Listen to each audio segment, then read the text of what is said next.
Okay, good morning.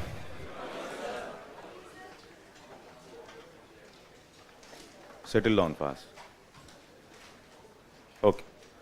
So 2 minutes I'll introduce myself and I'll also explain the format of the class and then we'll get into our discussion.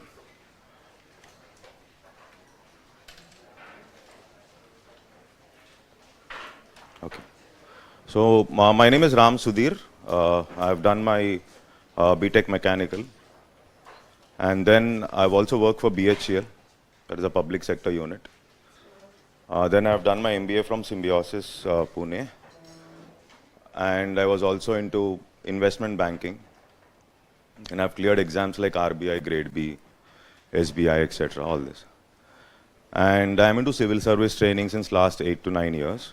Okay, so this is a brief profile of mine.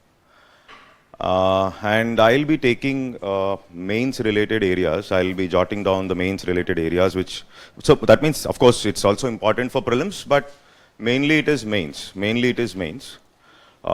So if you would have seen the syllabus, basically.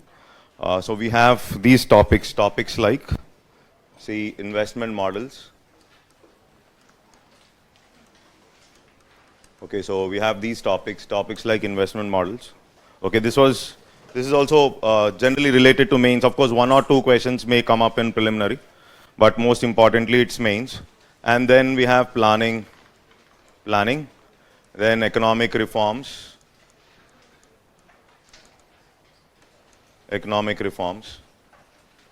Okay, so economic reforms, basically, specifically to talk about economic reforms, we talk about the first generation reforms and the second generation reforms. Okay, first generation reforms and second generation reforms. And then we have topics related to industry, WTO. WTO is what? World Trade Organization. Yeah. Okay, so WTO, industry, services sector. Okay, services sector. And more importantly, we have topics like food security plus agriculture. These are very, very important topics for mains, basically. So food security means I should also be talking about the public distribution system, okay, or the schemes related to it, and technology related schemes or agriculture related policies.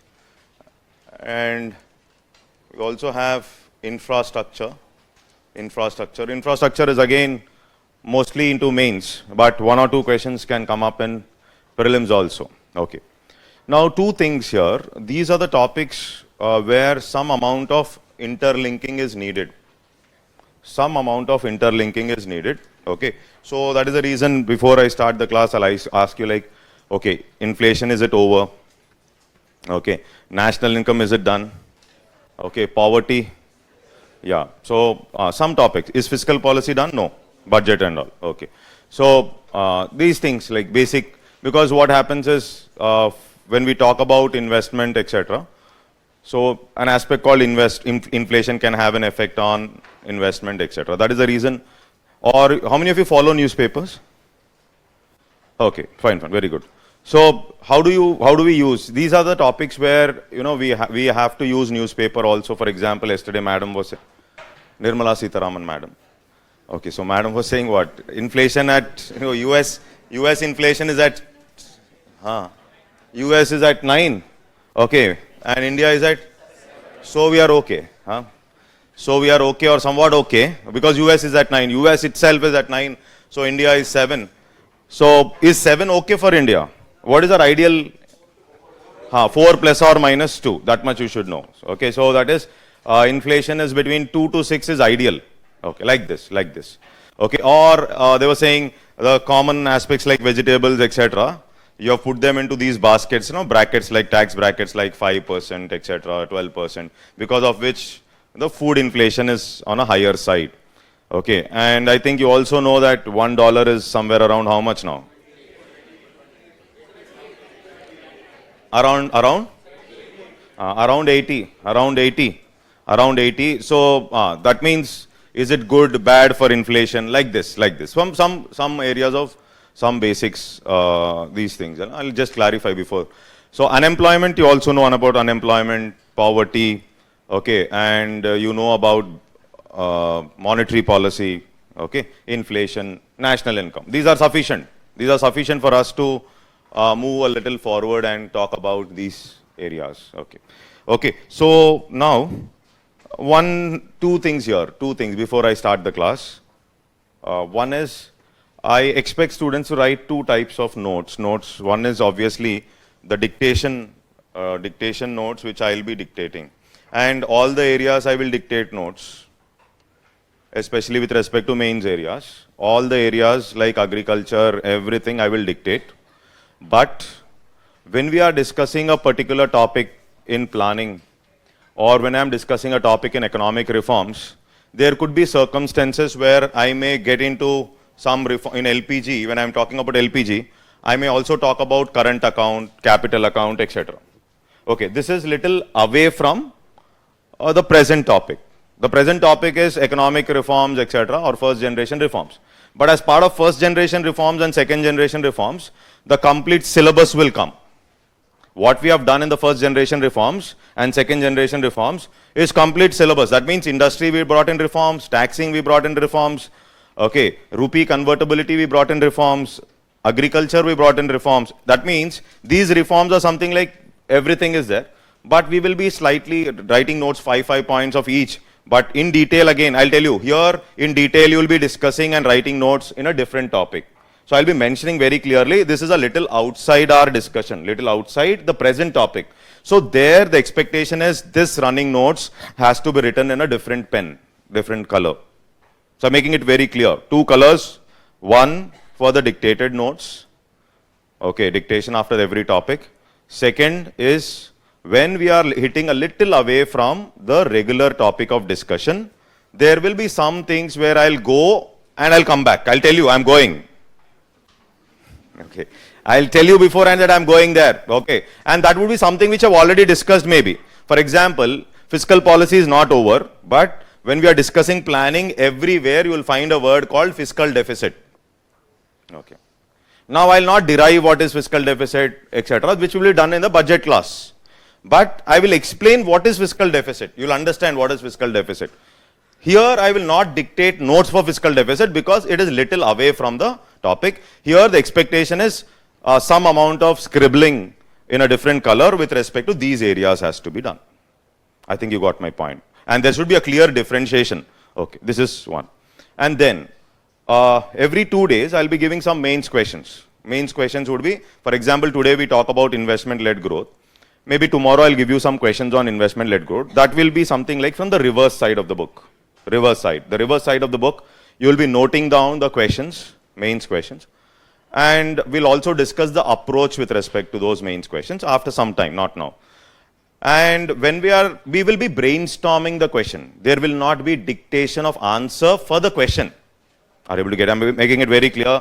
I will not dictate an answer as of now. I'll be asking you for some points. I'll brainstorm what would be your approach, and all the points will be something from where we have discussed only. Like today we have discussed this topic. From here only you will be answering, or from your syllabus only. What is over for you? Nothing from outside something, only what you have discussed, from there you will be putting the points. And tomorrow, facts collection, etc., that is a different area. I think it is clear. So these are the things. Reverse side, questions, two types of notes, mainly dictated, but at times where I am telling you, yes, we are going a little away, there please make a note of the running part. That is also important. These are the three things. And fourth important thing, the reference books, obviously. So it's better that I give you, students are more interested in reference books, because initially everybody asks, is one book is enough, 2 books are enough? But ideally after 6 months they say, is this book enough? Okay, now after 8 months you get a call, they say, sir, notebook is sufficient. Okay, after 12 months, sir, thoda important topics to bata do. Okay, three chapters from where questions definitely will come. These are the areas where questions will come. Okay, and important question bata do last mein. Okay, so now rather than having a progressive graph in preparation generally we have this kind of graph, you think this is better, but this is not better. It is better that we are like this. Okay, so preparation is all proportional tax you call, no? Rather than, I'll go like this, suddenly every high has a low. Every high has a low. Okay, so better, this is better. Okay, from the beginning, fix on to the material, fix on to the textbook, and fix on to one notes and one newspaper, and practice writing. I think that is my suggestion. But no, sir, we want to read many. Okay, we can grasp things very fast. We are like robo means, it's up to you. Okay, so I think it is clear. Okay, so the books, reference books for these topics, one obviously our material is there. If you see, vision material is prepared on most of these topics. All these topics there is vision material. Vision material is there. Okay, so that value added material, those booklets we have. So animal rearing is there, infrastructure is there, investment models is there, everything is there. That is one.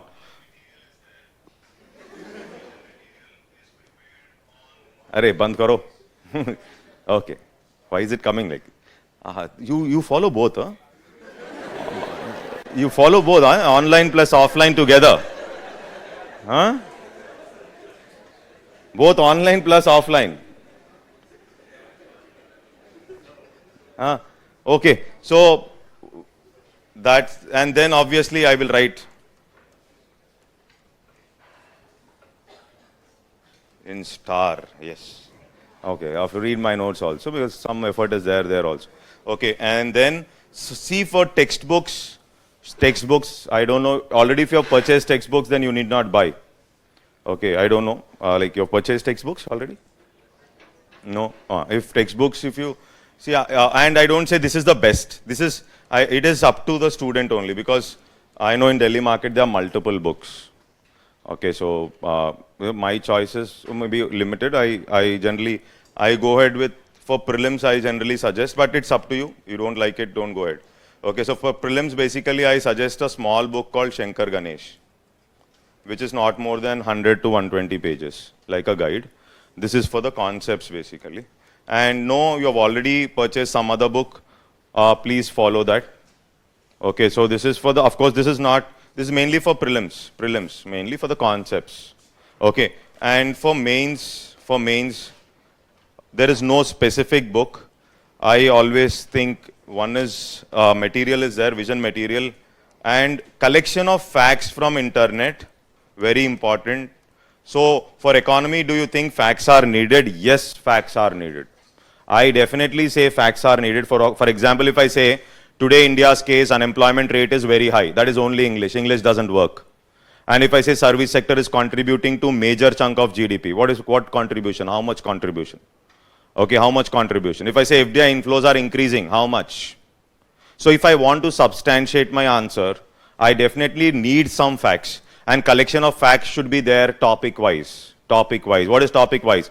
So with respect to investment models, at the end of the concepts are over, all facts in one page.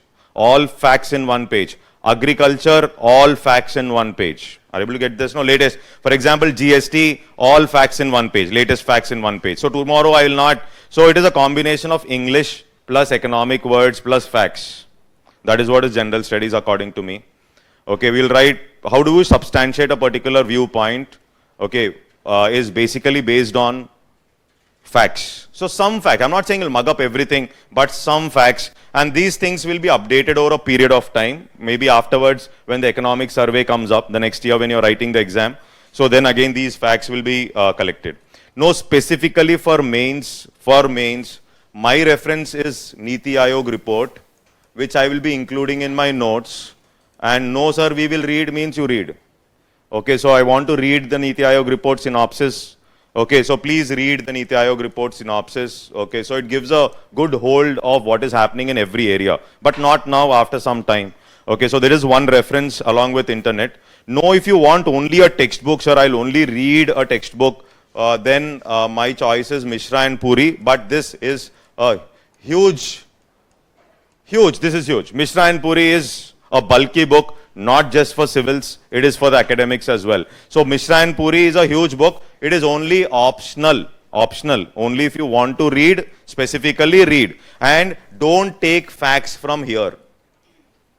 I am again putting it, don't take facts from here. The latest book also, facts are not so updated, but content-wise, every area is covered in detail. He explained agriculture like for optional. Okay, so we need to be intelligent enough to select which area is important. So Mishra and Puri, Niti Aayog report are my main references for mains. Okay, no sir, we've already purchased some other book which you liked it, then please continue. Please continue. So books wise, it is optional only. Okay, but this is compulsory, these two. Clear, no? So books wise already I purchased that book, this book, then choice is yours. Is this clear? Okay, so that's it. So this is about how we'll go ahead, etc. Now the next question is, this topic will start off with a topic called investment models. Yeah. UPSC in economics will never ask technical questions. I am repeating it again. In economics, no technical questions. Only in optional or economic surveys, there will be technical questions, not here. Here it is basically purely basic. Okay. Now the first question is, what is investment? See, in this topic, I'll do one thing. What are the things we will cover in this topic? I'll put a note first and then we'll start. Okay, first is, what is investment? Okay, so first thing is we should know what is investment. Okay, then what is the link between savings and investment? Link between savings and investment. Okay, what is the link between savings and investment? Then, yeah, then Modi ji's target, Modi ji said, I will reach a target, if you know this, $5 trillion. What happened? Modi ji only, obviously. Okay, you want to reach 5, what happened? $5 trillion, respected Prime Minister. Okay, $5 trillion, if you want to reach $5 trillion, Modi ji was saying like, we will reach, listen, we will use a model called investment-led growth. We will use a model called investment-led growth model. Okay, so this is investment-led growth model. So this he was talking about in the year 2018. So whenever he says something, immediately some negative happens. Okay, when we said $5 trillion, immediately what happened was, before COVID also, foreign investors moved out of India. There were some problems. I'll talk about it later. And next came COVID. Okay. And I'll talk about it. Like this $5 trillion, is it you'll increase this to go to $5 trillion through increasing your production, or you'll go to $5 trillion by increasing your inflation? This is how people like Subramania Swamy. Heard of Subramania Swamy? In the same party says the government does not know economics. Okay, so this is what is a statement made by Subramania Swamy. He is also an economist basically. He feels the government does not know economics. We'll talk about it later. But so $5 trillion will reach by using this model called investment-led growth. So obviously, next would be, what is this investment-led growth? Next question obviously will be, what is investment-led growth? Okay, what is investment-led growth? Okay. Then, what is there means then we should also know why. Most important is why. Why you should go ahead with this model? Why suddenly in 2018 we are saying we will go ahead with investment? Why investment-led growth? So everything ask why. Even in the 5-year plans, etc. Why? If you know the why, probably we will not mug up anything. Okay, so why investment-led growth? Why not the savings model which we followed? Why not the consumption model which we were following all these years? Why were we talking about investment-led growth? Earlier. Now in 2018, suddenly you wanted to become like China. Okay, China follows this model, which is the Shanghai model, you call it as, which is this investment-led growth model. Okay, so why this model? Then, along with that, why? Okay, so thing is, why India wants to shift? India wants to shift from consumption-led growth. India wants to shift from consumption-led growth to investment-led growth. Investment-led growth. Okay, India wants to shift. Okay, so obviously the question comes, why is it that India wants to shift, first of all? Okay, why is this logic of shifting that has come into our mind? Okay, that is, then again what you'll observe is, last few years, China was also jumping. China was saying, we will shift the reverse way. That is, China was saying, we wanted to shift, but China did not.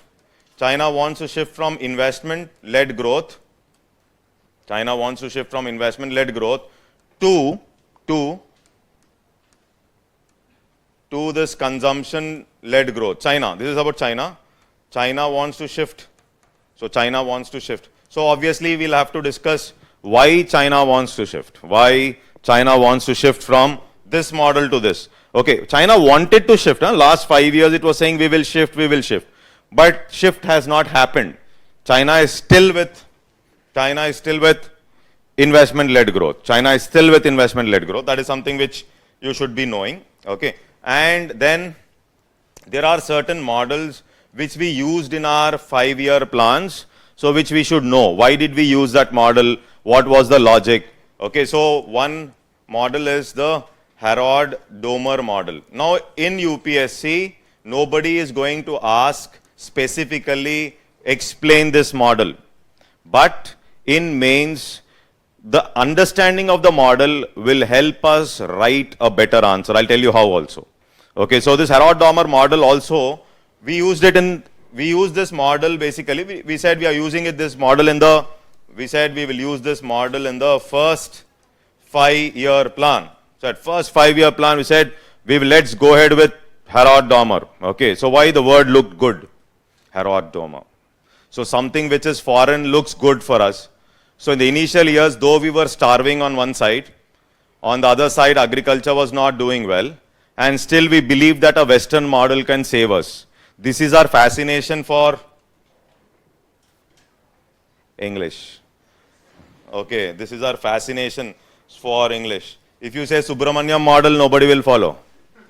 Okay, so you said Harrod-Domer, so everybody said yes, first 5-year plan, push Harrod-Domer. Okay, but it was not relevant for India. At that point of time, it was not at all relevant for India. But still they believed that Harrod-Domer model will bring some change, but it failed. Okay, then next is one more model which indirectly Nehruji was using, was this model called Lewis model, or we call it as the Lewis two-sector theory. Basic understanding we'll have, we'll not get into too much of technicality. Too much of technicality will not be discussing, but easily we can understand, not at all a difficult thing. Okay, two-sector theory. Okay, so one is the primary agriculture and second one would be the industry, etc. Okay, yeah, and then after this, then we will talk about, we'll get into our planning. Okay, why? Because unless and until we know this tomorrow, first 5-year plan, if I say, you'll ask, what is Harrod-Domer? Okay, then in the planning, obviously we'll start why planning, etc. But there again, there will be one more model which we'll talk about is Mahalanobis. Okay, Mahalanobis model or Nehru-Mahalanobis model. Okay, which we basically came up with in the which 5-year plan? In the second. Don't worry. If you don't also know issue, I will discuss 5-year plan. No? So second 5-year plan. And one more important book I forgot to mention is that compulsory read is Indian Economic Development. Yes. See, forgot. Okay, it's Indian Economic Development, NCERT. Very important. You know, first book to be read actually. First book. I forgot. I said my notes and all. A little egoistic there, but you know. So Indian Economic Development is very, very important. Yes. So we have to read that. Okay. Clear till here? Okay. So now the next, this is the order. This is the order. This is what we will see in this investment models. Investment models basically. Clear? Okay. So obviously the first question to you all is, observe very carefully. The first question is, what is investment according to you? Yes. What is investment?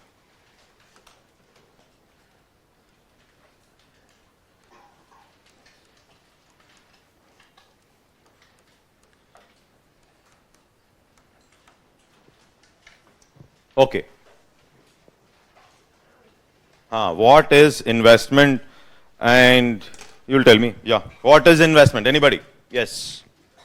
Chalo bolo.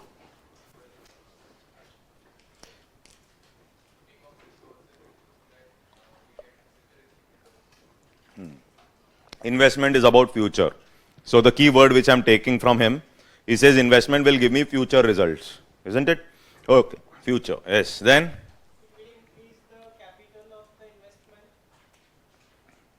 Okay. Value. Okay. It will increase capital. I'll take it that way. Okay. It will increase capital. Very good. Okay. Anything else? Asset generation. Investment. So I got three keywords. Somebody said asset. Asset. Somebody said future. Okay. And capital. Okay. Capital. Three keywords you have given. See, investment generally, for an economist, investment is little different. And investment is little different for somebody like an investment banker or for somebody who's investing in share market. So for economists, investment into shares and all is not an investment. They don't look at it as investment only. For an economist, investment is something that will increase capital formation. I'm using a word here.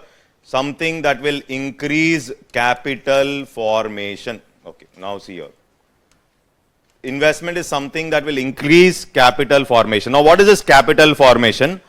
Investment is something that will lead to accumulation of these goods which are called as capital goods. Now here, so some terms, let me explain first. Okay, so investment is something that will increase capital formation. What is capital formation? Capital formation is nothing but accumulation of capital goods. Accumulation of capital goods means you have more of machines coming in. Capital goods is something like, now let me explain there what is, anybody knows what is capital goods?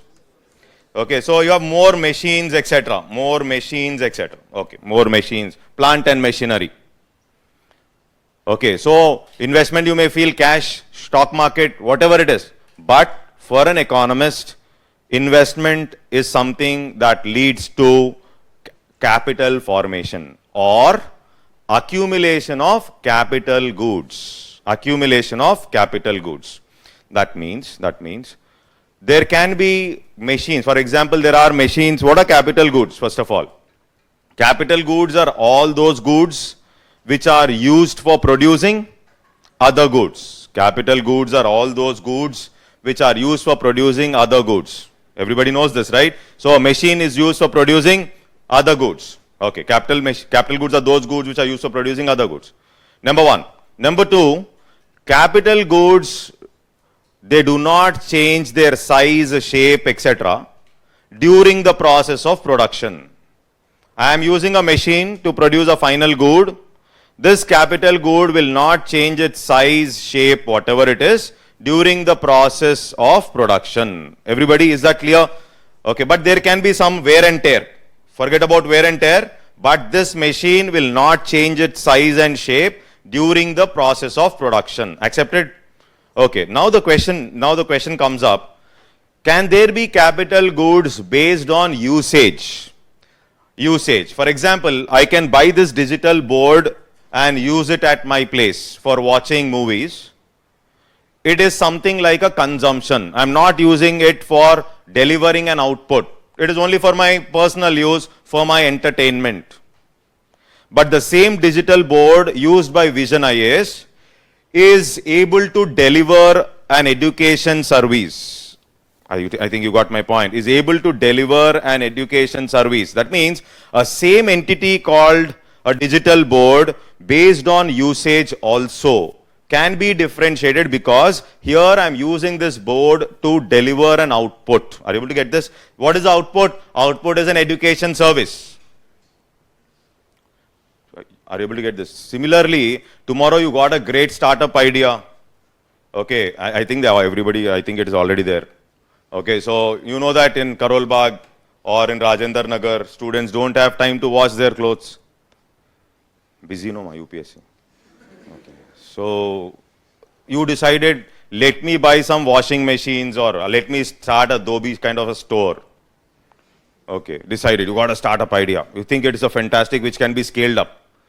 And you brought in big washing machines, which are as huge as this, and you started washing clothes and giving it to the students.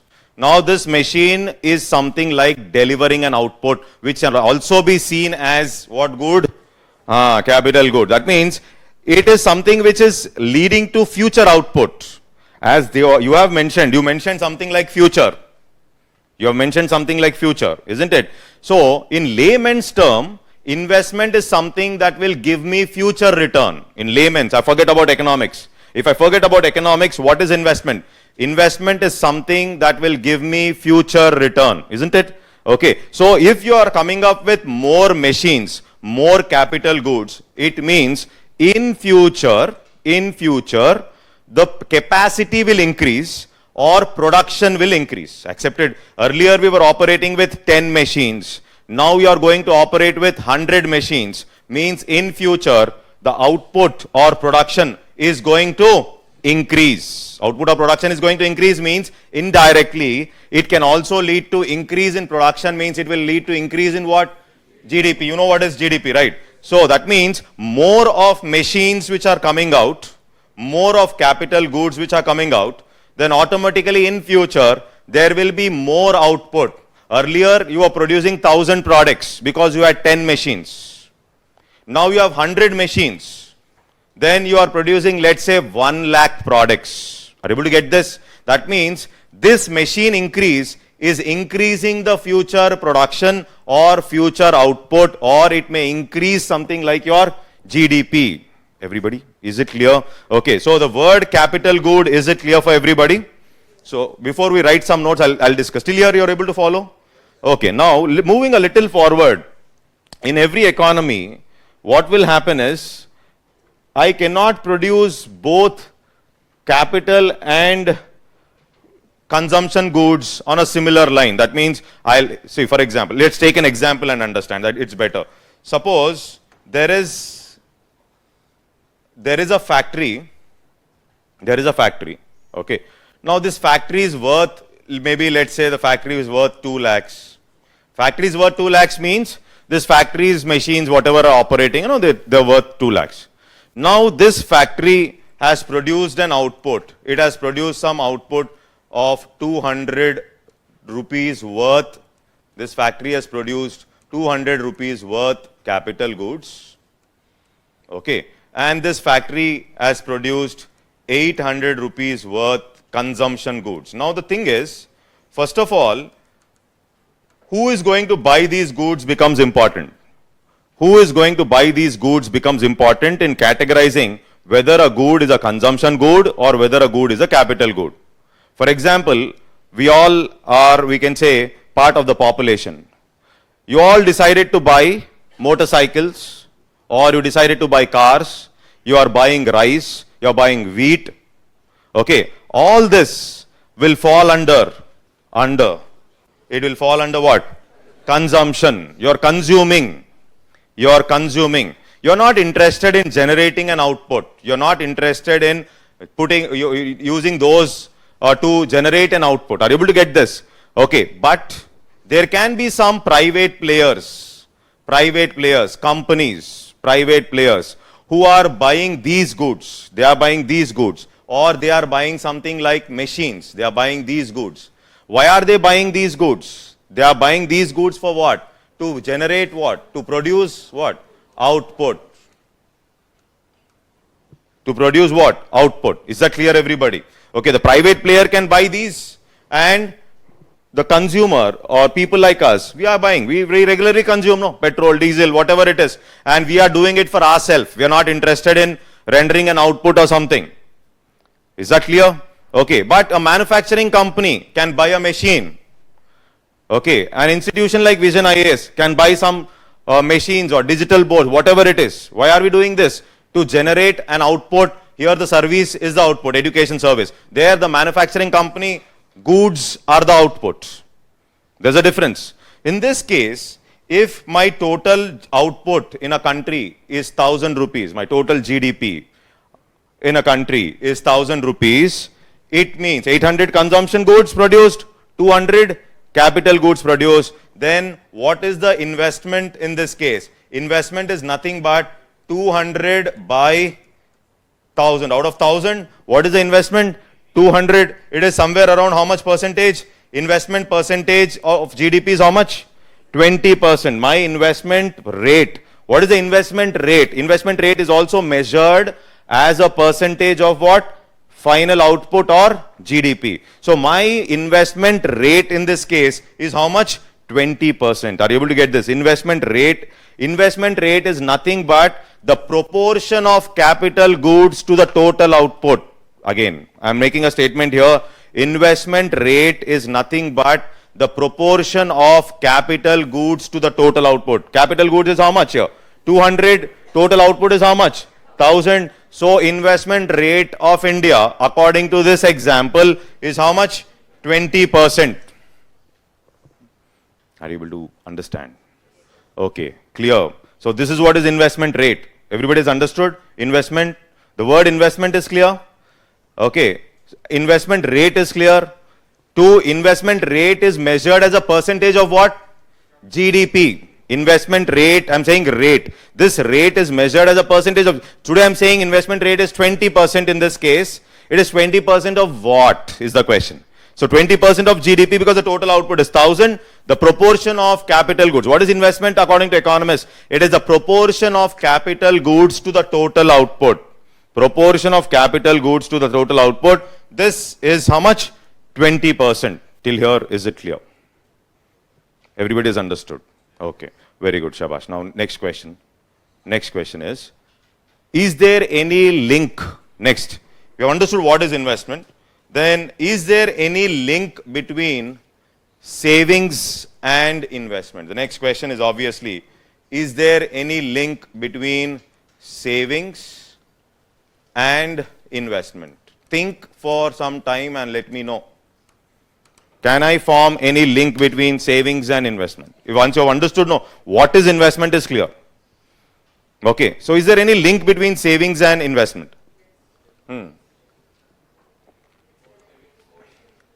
More saving, more investment. Okay, why? Why more saving, more investment?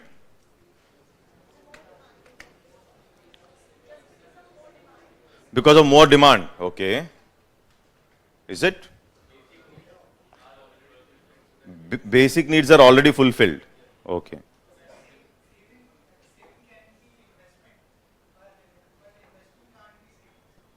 Shabash. Savings can be investment, but investment can't be saving.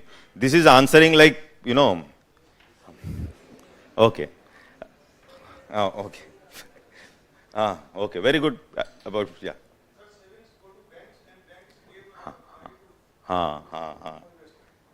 Okay. So now he got to the point now. See here. Let us think this way. Now see here. Let us think, understand it through an example here. Let's say my salary is 100 rupees. Salary is 100 rupees. Earlier, I am a poor man. And poor man is who? Who uses all his money for basic consumption. Roti, kapda, makan, finished. One small peg at night. Okay. Yes. This is basically what? This is basically poverty. Define poverty means, so of course 2,400, 2,100 on one side, but a poor man spends 85% of his resources on basic needs. Is that clear? That is basic food. Basic food. Okay, fine. Now let's say Now when this was 100, okay, I consumed, 100 was consumed, consumption, completely, consumption. Now suddenly, this poor man started reading economics. Okay, so once he starts reading economics, somebody will tell, Arey, you have to think of your children. There is something called future. Don't live only in the present. So based on that logic, now I decide, no, let me put 30 rupees. Let me put 30 rupees in the bank. I have put how much in the bank now? 30 rupees in the bank. So how much will go, then how much will I will consume? Consumption will be 70. Now when I have put the money in the bank, what has happened to my consumption? Consumption has decreased. One observation please. Now the problem is when you're consuming, okay. Once you consume, if the money is over, I will not have enough cash to put it in the bank. That is why inflation 7% is a challenge. Inflation 8% is a challenge. Why? If inflation is increasing, food inflation especially, by the time you consume, money is over, savings going into the bank will automatically decrease. That is the reason inflation. So that is how you will take out points from the newspaper. Inflation at a rate of 7% or more than 6% can adversely affect savings in the bank. Because your propensity to save is going to decrease. Propensity means my capacity. My capacity to save money is going to decrease because my consumption is going to become costly. I think you're getting my point, right? Now see, the same example. Now I put 30 rupees in the bank. Now consumption is going down. Consumption has gone down. From this 30 rupees which I have put in the bank, now the private player, what this private player will do? This private player will take what? Loan. And why is this private player taking loan? Is he doing it for saving? No, he wants to invest and produce. Are you able to get this? No. Suppose a company is taking a loan. You started that washing machine company, the Dobiwala company, and you took loan for what? Not for consumption. You are interested in buying washing machines or something, and you want to produce output. Are you able to get this? That is nothing but what? Investment. What investment? To be very specific, private investment. It's not government. No, the private player is taking investment.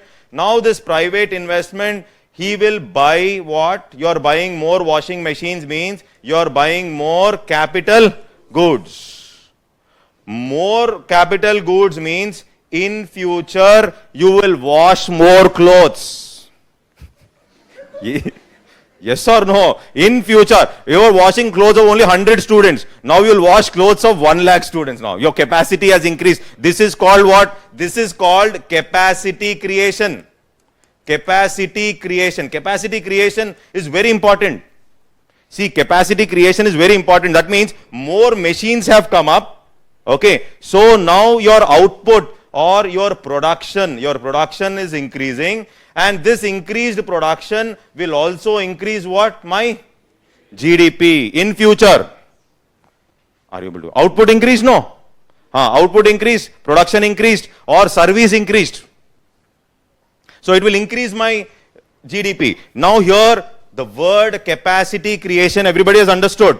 See, capacity creation can increase because of machinery. Capacity creation can increase because of technology. Okay. Technology. Technology also. That is the reason research and development. See, have you heard of this word called creative destruction? No. No. What is this creative word? No. What is creative destruction? Huh? Development without sustainability. Okay. No, not exactly. Creative destruction. Yeah, guess. She's right. For example, I will give. Suppose Byju's tab is replacing all the frustrated school teachers. Okay. Because Byju's tab is artificial intelligence. And artificial intelligence, the tab can't cry. Teacher can cry.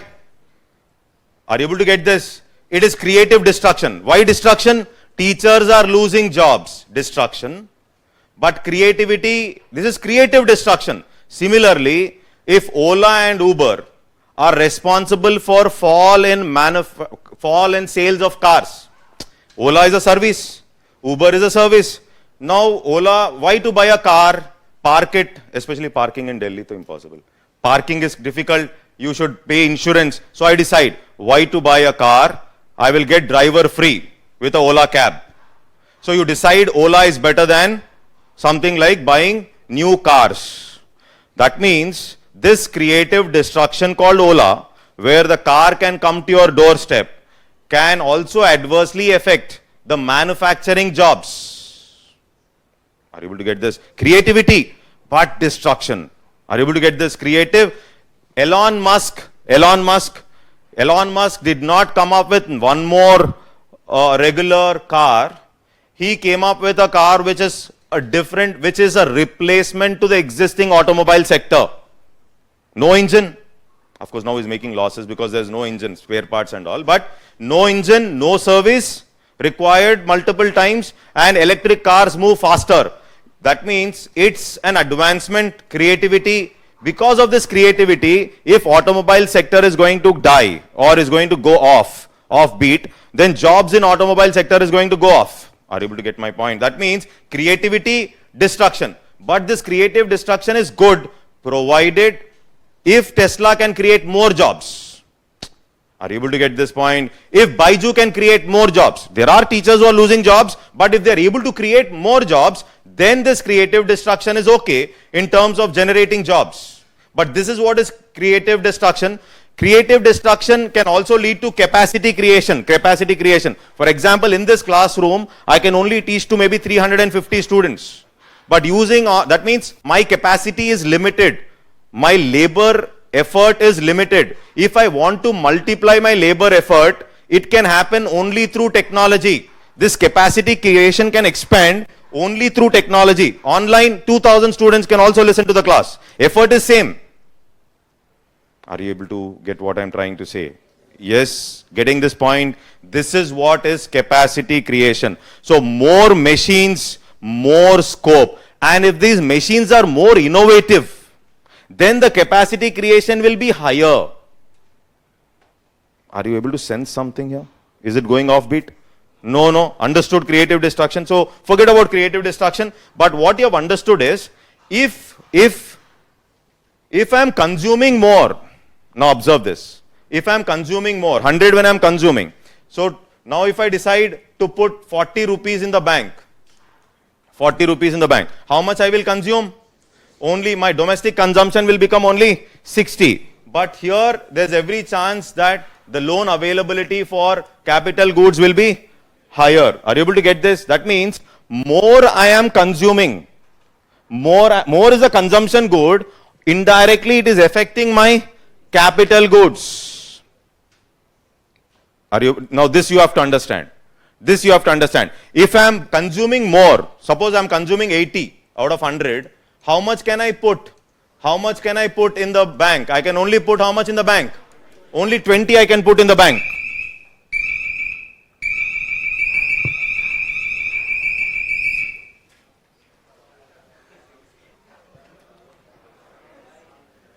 Somebody is calling us?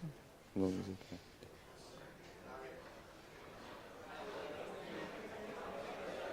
creative destruction, huh?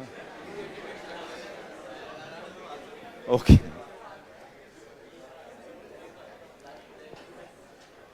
Can we start?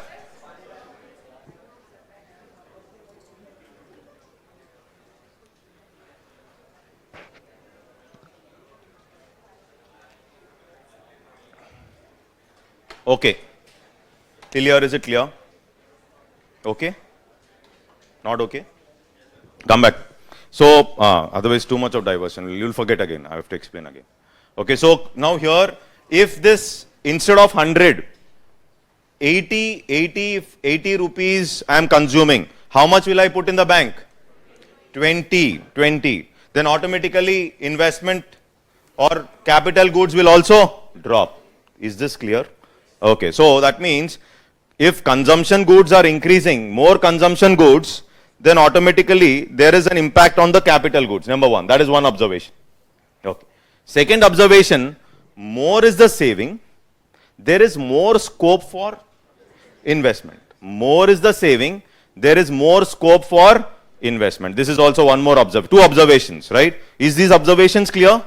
Okay. If these observations are clear, now what you should understand? Clear, no? Okay. Now you would have discussed in the national income, there is this formula which you would have discussed. GDP is equal to, okay, C plus I. Done, no? Yes, very good. G plus X. Shabash. Very good. X. Okay. Formula is clear now. Okay. Now, GDP, I want to make this. This is which method? Expenditure means you're spending something from your pocket. It is something like your consumption. Okay, you're buying something. This C is what all of us buy. This C is what all of us buy. Let's take it that way. This I is what the private player buys. Private player can also buy some consumption goods, maybe for the employees.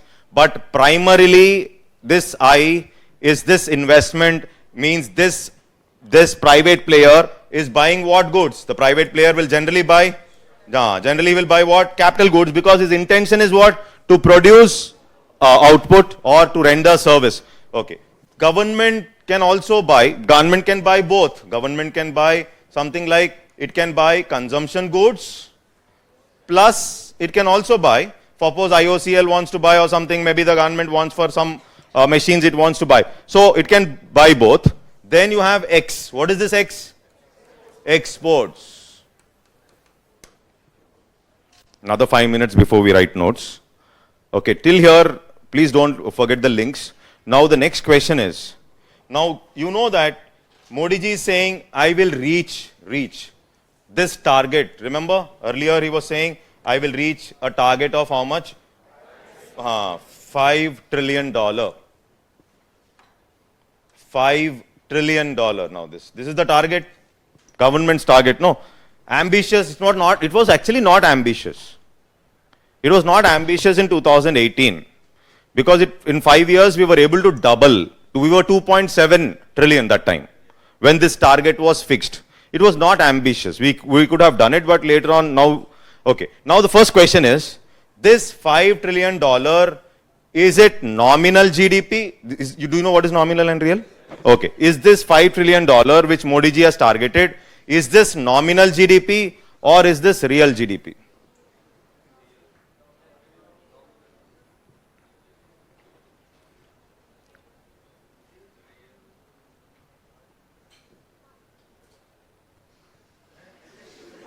Okay.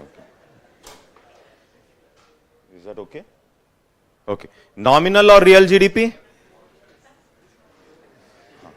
This $5 trillion, listen. This $5 trillion is not real GDP. It is basically, this value is nominal. Nominal GDP. That is why this Subramaniam Swamy was also saying, okay, you kept a target, 5 trillion, that to what? Not real. Nominal means what? Current year quantity multiplied by current year price. That year quantity, for example, if I say 2024-25, I want to reach quantity produced in 2024-25 multiplied by price of 2024-25. That year quantity multiplied by that year price. Okay. Now, what was the comment made? You are not able to anyhow increase Q. So you reach your target by through inflation you jump.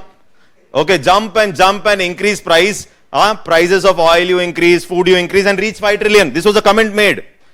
That is the reason you should understand that this 5 trillion was not real. Real means this would have been constant. No, P is constant. But since it is nominal, so they were commenting on the government saying that you will reach this 5 trillion by, not by production, but by inflation.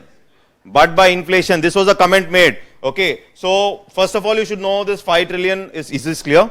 Okay. Now the thing is, for 5 trillion, now for to reaching this 5 trillion, it's not just enough that you produce something. 1 second. Now when I have produced 5 trillion, that is this 5 trillion is what? Output, no? You have produced 5 trillion. Either this 5 trillion has to be consumed by C, that is all of us. Either we should consume. 2, either who should consume? The private player should buy, he should buy. Or either it should be government which should buy, or it should be you sell it to somebody, you sell it to some other country. This is what. Okay, just by increasing output, you've increased the output, but this output nobody is consuming. This output nobody is consuming. Are you able to get my point? Okay, then how? So what is the challenge? Why $5 trillion is a challenge is this output. C, there were problems for C. What are the problems for C? C problems are 1, unemployment. Don't you think unemployment India? India is known for unemployment. Let's be open. See, India, we are struggling with unemployment. Before COVID, also unemployment rate was 6.1. And it is not least, it was one of the highest. Let's be open with numbers. 6.1 means more unemployment means I can't buy, no? Okay, moreover, COVID. Yes? Okay, moreover, COVID. 3, one more big challenge is, now listen, this is important. Why we cannot depend on domestic consumption? Why Modi ji is saying investment like China? Whenever your incomes increase, very important point, whenever incomes increase, okay, now the voice, is it okay? Okay, so whenever the incomes increase, my proportionate spending on consumption, now listen very carefully, when my salary is 10,000 rupees per month, I will spend 5,000 rupees on consumption, basic consumption. 10,000, spending 5,000 on basic consumption means how much percentage? 50%. 50, 10,000 you are getting, 5,000. Now suppose my salary becomes 1 lakh. Will I spend 50,000 on basic consumption? No. That means I may spend 20,000. Means my proportionate spending on consumption. Proportionate does not mean the number. See, earlier my proportionate spending on consumption was 50%. 10,000, I am spending 5,000, 50%. When my salary increased to 1 lakh, what happened? Proportionate spending is only 20,000 means how much percentage? 20,000, right? But what will I do with that money? In that 1 lakh, 80,000 I am left with 80. When my income is increasing, now I decide to put this 80,000 in the bank. Are you able to get this now? Okay, so my C is dropping. My proportionate C is dropping. Proportionate C is, maybe earlier 5,000 I was consuming. Now I am consuming 20. Number is big. By my proportionate spending on C is dropping, and I am putting that money in the bank, and that should help what? That should help? That should help I. Are you able to get my point? So, whenever you are moving from a low level country, a low income country to a developing country to a developed nation, automatically my proportionate spending on consumption normally will decrease over a period. So obviously our focus should increase with respect to investment.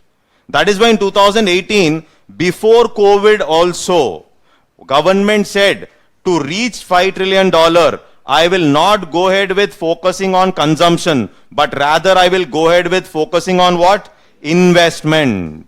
Before COVID. Why before? That means don't see COVID impact is there or consumption dropped. That's okay. But before COVID, they were talking about $5 trillion. Reaching this $5 trillion before COVID, also we were saying we will focus on what? Investment. Why investment? Because automatically I am going to put more money in the banks. Are you able to get this? So from that money in the bank, then automatically I should increase. Okay, I should increase. But during COVID, problem came up like the private player will also not take loans, no? Because market is not good. So that was also, that means this private player also was not buying. Why? Because market is not good. Why should I invest? Government also was dull. Okay. And then the exports means COVID is not for India. It was for across the globe. So they will also decide to protect their market. They will protect their market means automatically even export is going to decrease. Till here, is it clear? Very good. So if it is clear till here, then we'll write some notes. Clear, no?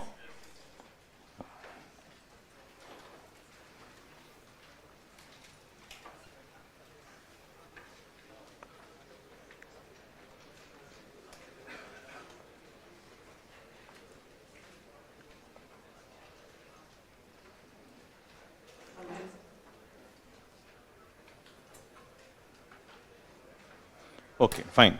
Put the heading investment models. Put the heading investment models.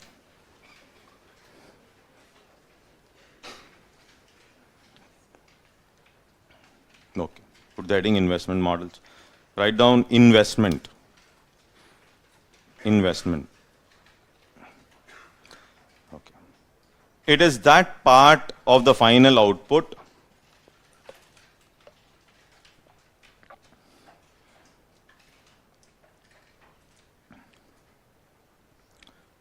So somebody has a doubt, I'll address your doubts after 5-10 minutes. Yeah. Okay. It is that part of the final output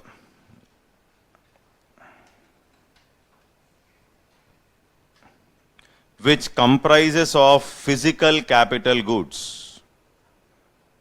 Which comprises of physical capital goods.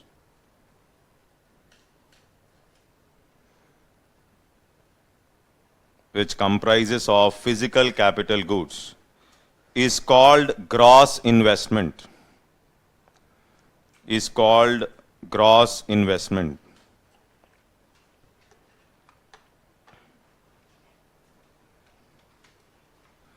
Full stop. Continue. So investment in a country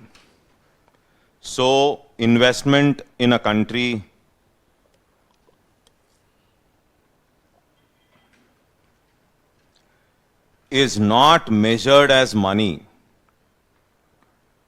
So investment in a country is not measured as money. Not measured as money put in business.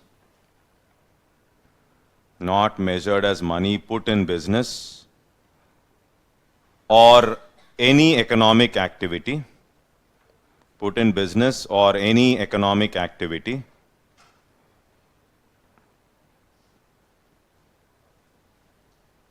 But it is basically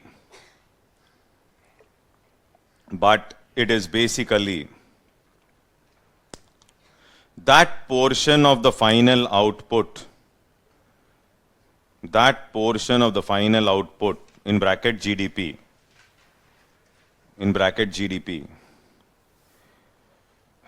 which consists of capital goods.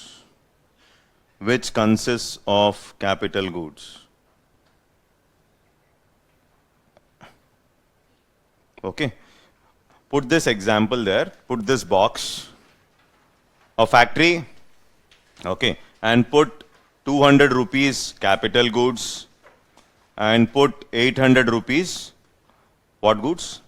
Consumption goods. Write down. 200 rupees capital goods. And 800 rupees consumption goods. No, not able to follow? Nothing there, man. Here you put this circle you put. Okay, this is a factory basically. You can put F here, factory. And output you put 200 rupees capital goods, 800 rupees consumption goods. Okay. Investment is equal to, what is the percentage? Investment is equal to 20%. Investment is equal to 20%. That is 200 by 1000. Total output is 1000. Total output is 1000. Okay. So investment is equal to 200 by 1000.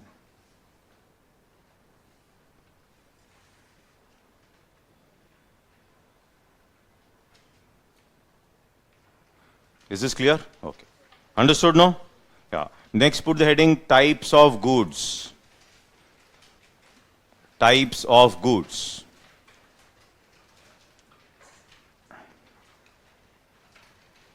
Okay. Under that, first one, capital goods. Capital goods.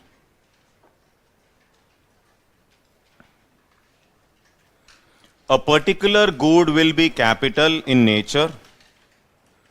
A particular good will be capital in nature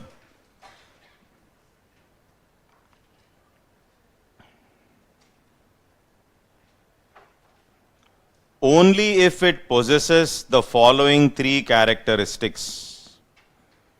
Only if it possesses the following three characteristics.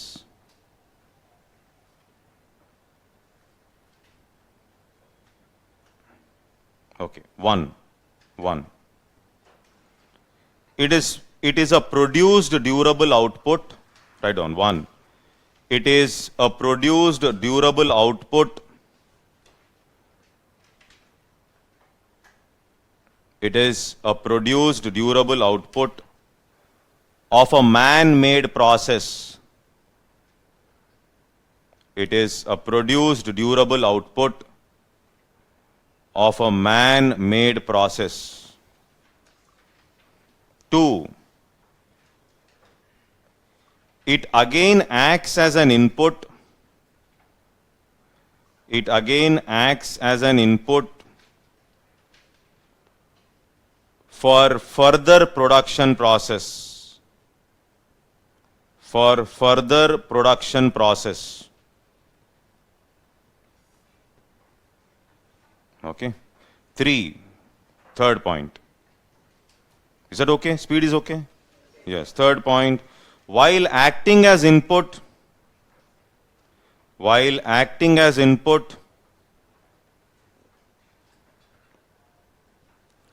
it does not get transformed or consumed. It does not get transformed or consumed. Okay. Put a note. Note. Okay. A particular good can be consumption. Write down. A particular good can be consumption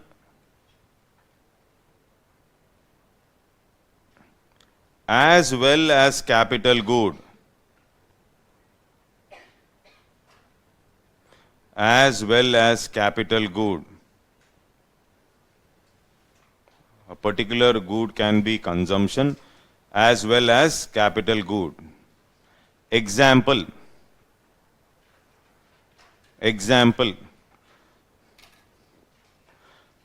A digital board used in classroom. A digital board used in classroom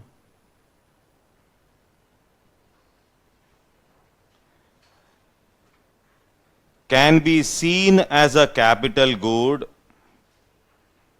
Can be seen as a capital good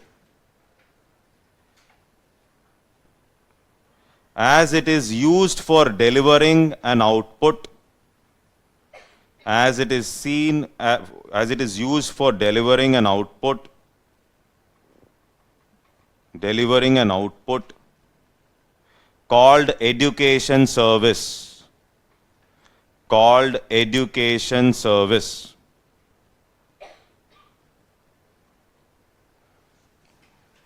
Okay. Similarly, for example, Ola cars are there. Ola cars. Okay, so Ola car, you can buy car for your consumption. I will rotate it for Ola. Which is better? Ola is better. Car has depreciation. Okay, 40 lakh car depreciation every year after year. If you rotate it for Ola, that is investment. At least. Are you able to get my point, right? Is this clear? This is based on what? Usage. No, usage. Yes, very good. Okay. Clear till there? Everybody has understood, I think. I think there is no tension in terms of what is investment. Okay, what is investment? Okay. Then put the heading, we have to actually, there is, I think, I don't know how much you have written some notes there, C plus I plus G earlier. Okay, give me 1 minute then.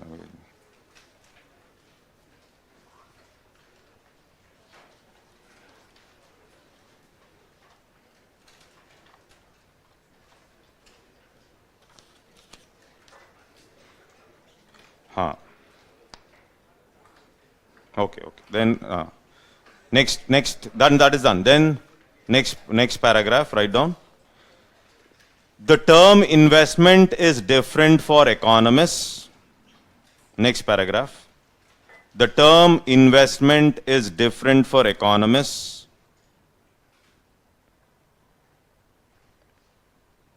The term investment is different for economists and rest of the world. Different for economists and rest of the world. Continue, full stop and continue. Purchase of assets like stocks. Purchase of assets like stocks, comma, mutual funds and insurance products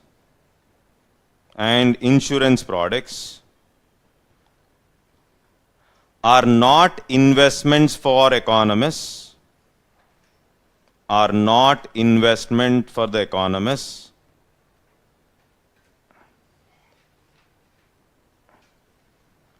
as they do not add to the net wealth of the nation, as they do not add to the net wealth of the nation.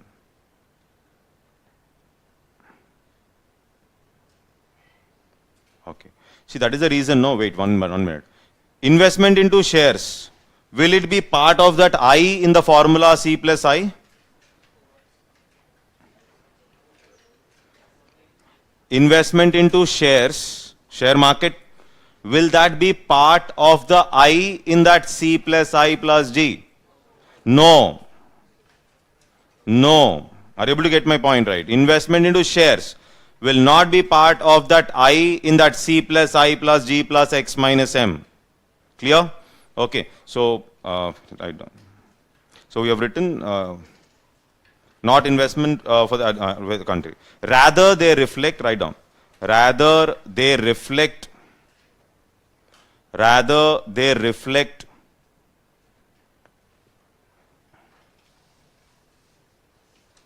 a credit relationship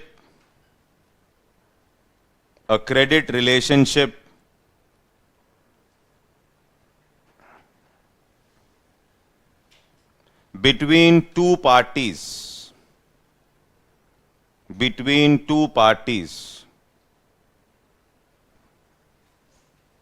that is financial asset of one party in the economy, financial asset of one party in the economy could be offset by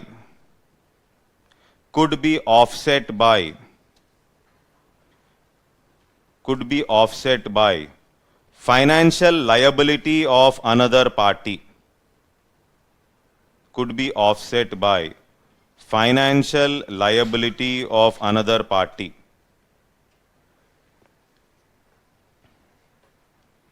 Financial liability of another party. Thus. That means I am selling a share, you are buying. Okay. So here it is only a credit relationship. That means the asset is moving from me to you. That's all. There is no creation of new assets. This is the meaning. I lost the asset, you got the asset. It is moving from one party to another party. But there is no accumulation of new assets in this case. That is the reason investment into shares will not be taken as part of I when we are talking about that formula. I think you got it, right? But as a company, when I issue shares and raise money, I can issue shares. Why do I issue shares? I want money. With that money, when I go buy machines, with that money, when I go buy capital goods, that will be included in my I, but not this transaction. I think you're getting it. That is that. Okay. Thus, when we aggregate the wealth, right? I don't. That is where we are. The other party. Thus, when we aggregate the wealth of all members of the economy,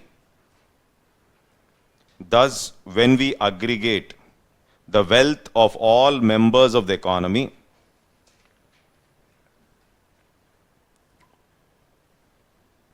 these assets and liabilities cancel. These assets and liabilities cancel.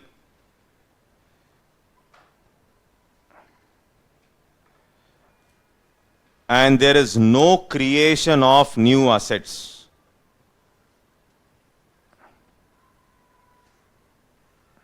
And there is no creation of new assets. Okay, continue. Full stop and continue. In the expenditure side computation of national income, in the expenditure side computation of national income,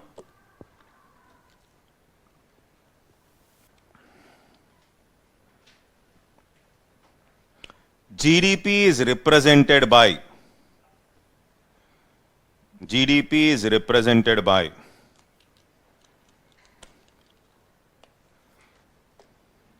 okay, GDP is represented by, you know this formula, no?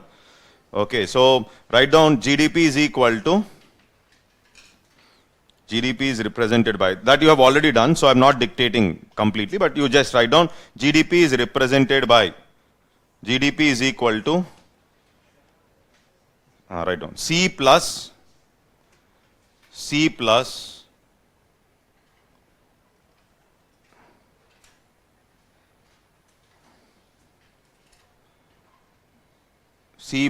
I plus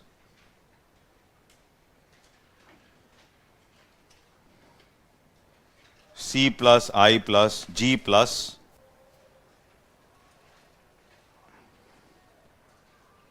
G plus NX.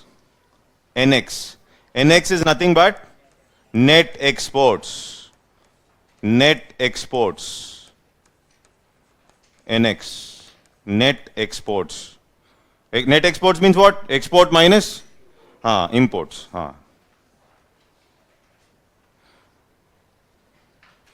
Okay. That is investment is everything that remains. Investment is everything. Continue. That is, investment is everything that remains. Investment is everything that remains after consumption.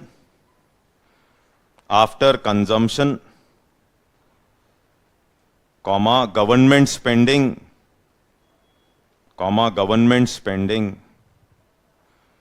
and net exports. Are you able to get this? That means this I is equal to GDP output minus C plus G plus NX. I'm taking that other things the other side. Then I get investment is equal to, investment is something that is left after what? Consumption, government spending and net exports. That is what we have written. Is this clear, everybody, till here? Understood? Now let me explain one small concept and then we will write one more point. Till here, is it clear? Okay. The next thing is, see, we have seen that example. Okay. So that example what we have seen, here this factory is there, okay, and this factory, let's say this factory is worth something like 1 lakh, whatever it is, 1 lakh or 2 lakh, whatever it is. Now this factory has produced capital goods worth how much? 200, and consumption goods how much? 800. 800 is what? 800 is the consumption goods. Okay. And this is the capital goods. Okay. Capital goods. So in this case, the total output is how much? 1000. 800 plus 200, total output. So what is the investment here? Investment, we said 200 out of 1000, or we said it is 20%. 20%. Now this 20% investment is nothing but gross investment. This 20% is nothing but gross investment. Now, for example, in this process of production, this capital good, there is wear and tear, okay? And the wear and tear of this capital good, let's say, for producing 1000 rupees worth goods, just an example, 100 rupees worth capital goods has been depreciated. 100 rupees worth. To produce 1000 rupees worth good, how much has been depreciated? 100 rupees worth good, that machine. 100 rupees worth machine has been depreciated. 100 rupees worth. It's too high. Okay, 100 rupees means how much percentage? 100 rupees out of 1000 is how much? 10%. Are you able to get this? 100 rupees out of 1000. That means to produce goods worth 1000. Okay, so the machine has depreciated by 100. That means what is this depreciation? Depreciation is nothing but, in simple layman's term, it is nothing but loss of value of the machine because of wear and tear. Because of wear and tear. You're using the machine. Okay, so because of wear and tear, there is this loss of value of this machine because of wear and tear, and this machine has lost a value of 100 rupees. Are you able to get this? Then, if gross investment is equal to how much now? Gross investment is how much percentage? 20%. Gross investment is 20%. Then if I want to calculate something called as the net investment, net. Why? Because out of this output of 200, okay, 100 rupees have to go into the get into depreciation. That means already existing good has depreciated. Out of this 200, 100 rupees has to get into taking care of the wear and tear of the previous goods. Are you able to get it? 200 rupees you produced worth capital goods or machines, but 100 rupees worth machine has already depreciated. So in this output of 200, 100 rupees has gone into what? Handling depreciation of the previous goods. Then what is left out is only how much? 100 rupees worth capital good. 100 rupees worth capital good means how much is left? Net investment is how much? 10%. Are you able to get this, everybody?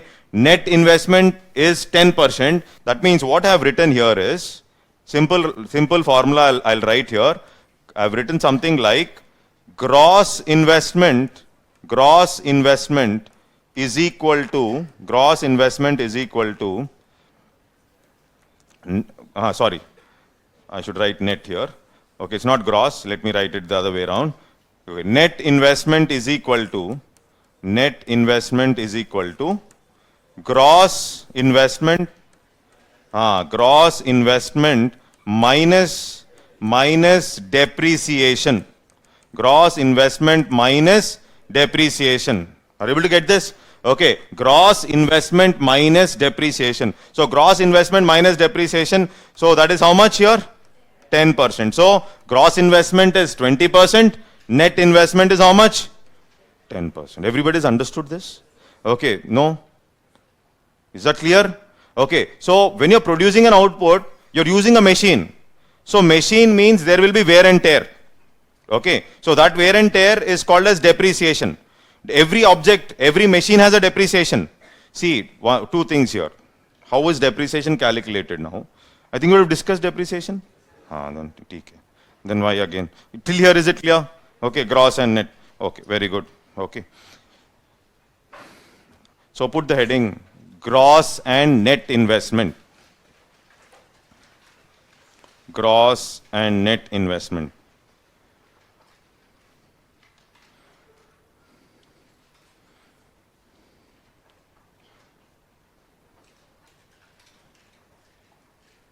Okay, gross and net investment. Okay. When a factory runs for 1 year, just write this. When a factory runs for a period of 1 year,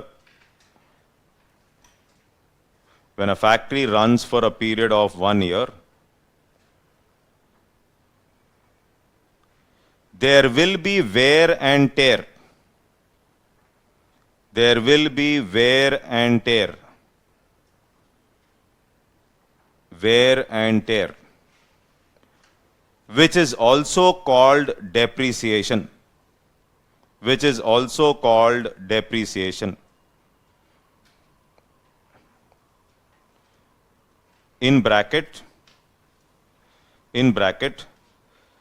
depreciation is also defined as, depreciation is also defined as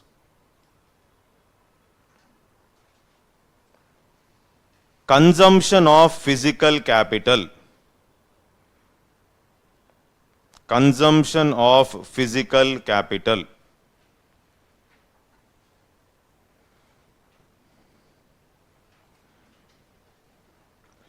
Okay. Write down. In the above example means? In the above example, write down. In the above example, to produce goods worth 1,000 rupees. To produce goods worth 1,000 rupees. 1,000 rupees. In bracket, 800 consumption, 800 consumption, comma, 200 capital. Close the bracket.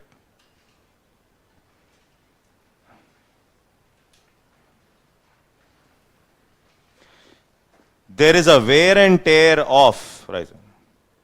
There is a wear and tear of. There is a wear and tear of rupees 100. There is a wear and tear of rupees 100 in the factory.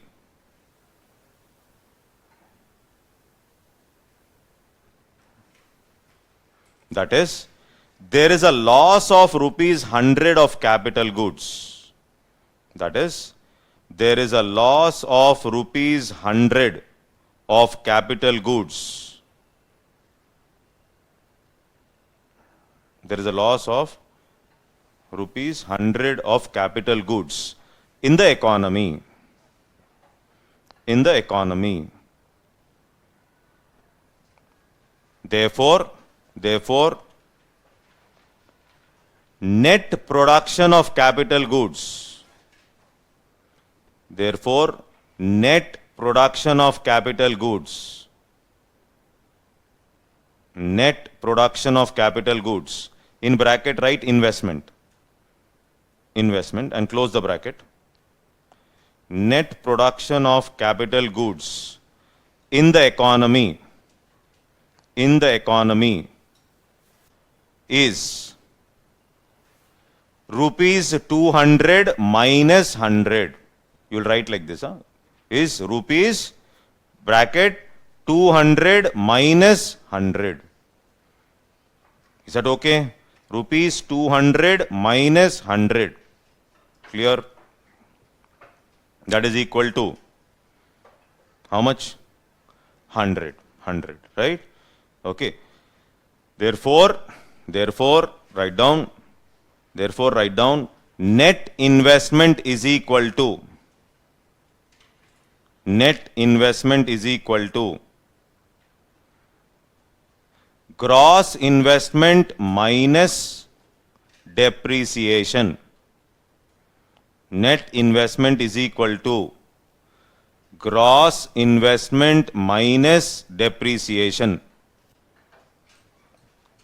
Okay, there you'll write 200 minus 100 is equal to 100. Means how much percent? 10%. 200 minus 100, that is equal to how much? 10%.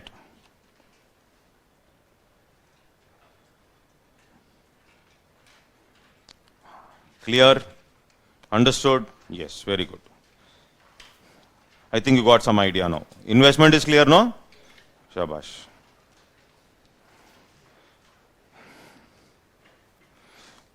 Now let me explain.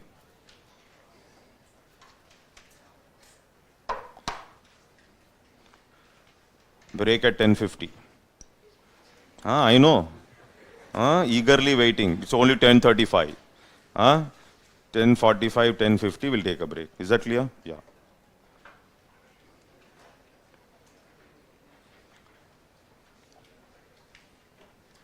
Now, once investment is clear, okay, so the next thing what we should understand is, obviously, our model.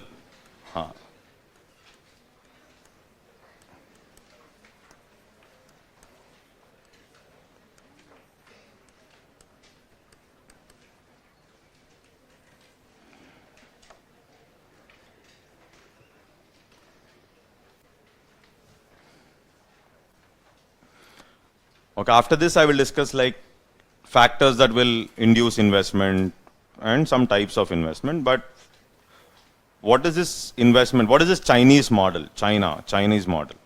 Okay, so first let's try to understand what India did in 1960 and what was China doing, or what was Southeast Asian nations doing during that point of time. So that you should know. India, you know, so there is one book called Indian Struggle, written by Subhash Chandra Bose. That is what is real history actually, not our spectrum. When you read that book, you will understand like, yes, this is Bose. But when you read your spectrum, nothing will be there. Of course, for exam you should read. Okay, so now if you observe, India's situation just after independence, we were in a very, very bad situation. That means, bad in the sense, the biggest challenge for us was something like the problem, we were not self-reliant. Today also, Atmanirbharata, you're using this word, no? Which we never had. Which we never had from the beginning. Before independence, after independence, in between 1990, after 1990, today we are trying somewhat. Today, at least if you observe, when somebody is asking, why are you buying oil from Russia? At least we are saying, we will buy. Okay. We will buy. Whatever we want, we will buy. If Russia is offering good oil, we will buy. But in 2011-12, what happened when US asked India, don't buy oil from Iran, because there was some problem in Iran. Mohammad Ahmadinejad was manufacturing some nuclear related aspects, etc. And then, though we were biryani friends, Iran was our biryani friend. Okay, from the beginning, all this paradise and all, no. So, and still, we stopped buying oil from Iran and we decided to buy oil from Iraq. And it made our oil costly. It made our oil costly. Are you able to get this? Why costly? Because we were listening to them. When will you listen to somebody? When you are too much dependent on them for needs. Remember this. As long as you don't become self-reliant, every other nation will dominate India. India was a peaceful country, Shanti. Non-violence, peace are in our blood. And that is the reason in our nuclear doctrine also, no first use. If somebody is firing, you will see. Oh, and then you fire. No, this is no first use. No, don't use, no first use of, now, this is, but now what we are doing? Misfired. BrahMos. Misfired. Is it a pistol? No. No, pistol got misfired. Straight. It should have gone into Islamabad, but somehow, you know, now we were checking the capability, or is it misfired? A gun can misfire. Gun also you will properly check, 101 times you lock it. Missile misfire. Okay. Now, okay. I'm leaving it to your own logic only. Now, that means there is a huge transition in India's diplomacy. And this transition is also because of economic strength. Two things are very important. Economic strength, defense. Economics, obviously economics is there. Defense can be arranged. Kautilya's Arthashastra is one of the best economics, or you can say it's a political treatise till now. So what Kautilya says, a king should always expand his kingdom. Kautilya never says, king should always be quiet and keep the kingdom small. No. King should always expand the kingdom to such an extent so that you become so powerful that the other party will listen to you. Are you able to get this point? No, you can only be assertive. You can only be assertive in the international arena, provided you are needed or you are required. Are you able to get this point? No, you have to become powerful from inside. Only when you become powerful from inside, others outside will listen to you. This is what is self-reliance. But we were not in this position of self-reliance from the beginning. At least today, to some extent, yes. Somebody is listening to India, somebody is listening to China, because it's not that non-violence peace. It's because India has become stronger from inside. As simple as that. Okay, don't tell India is a peace. India is a good country, yes. Peaceful country, yes. But that's not the reason. So after independence, we were dependent on food grains with respect to other countries. We were importing food grains from US. US was giving us cheap food grains. PL 480 is one scheme in US. Okay, that means with respect to food grains, we were buying food grains from other countries. That means we were not independent or self-reliant with respect to basic needs like food grains. After independence also. Okay, then two, we were also importing capital goods. Now this is one more thing, you observe this now. From the beginning, first plan, second plan, we were importing machines. We were importing machines from other countries. Why? You have seen rocketry. If you see rocketry movie, you will understand that forget about machine. You can't even test your machine. You have to go to one country called France to test.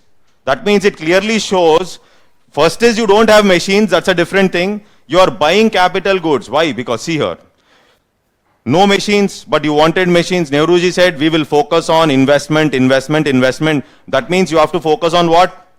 Capital goods. But you didn't have machines, so we wanted to bring in machines into India. And these machines, we were basically doing what? We were importing. That means we are dependent on other countries for capital goods or for machines. So this was one more. That means you are not self-reliant even with respect to what? Capital goods. Three, another important aspect if you should understand. India's case, one more challenge for India was not only machines, we wanted foreign aid. Foreign aid is needed. Why foreign aid is needed, I'll tell you. See, first of all, if savings are there, what is the most important thing for savings?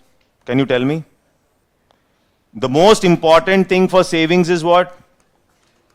You are right. It is income. Okay. So income is not there. Why income was not there? Agriculture was not doing well. Industry was not doing well. Obviously, what will happen? You will not have what? Income. No income. No income means no saving. Okay. No saving means no investment. You can't think of investment. So you are dependent on what? Foreign aid. Somebody has to help you out, because unless and until you increase your incomes, you cannot increase your domestic savings.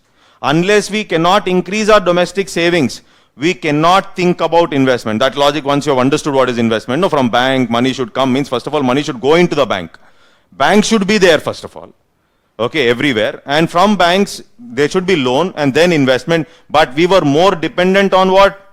Foreign aid. So self-reliance was not there here also. Another important aspect, Modernization. Modernization means even with respect to technology, etc., we were not self-sufficient. We have to depend on other countries for self-sufficiency.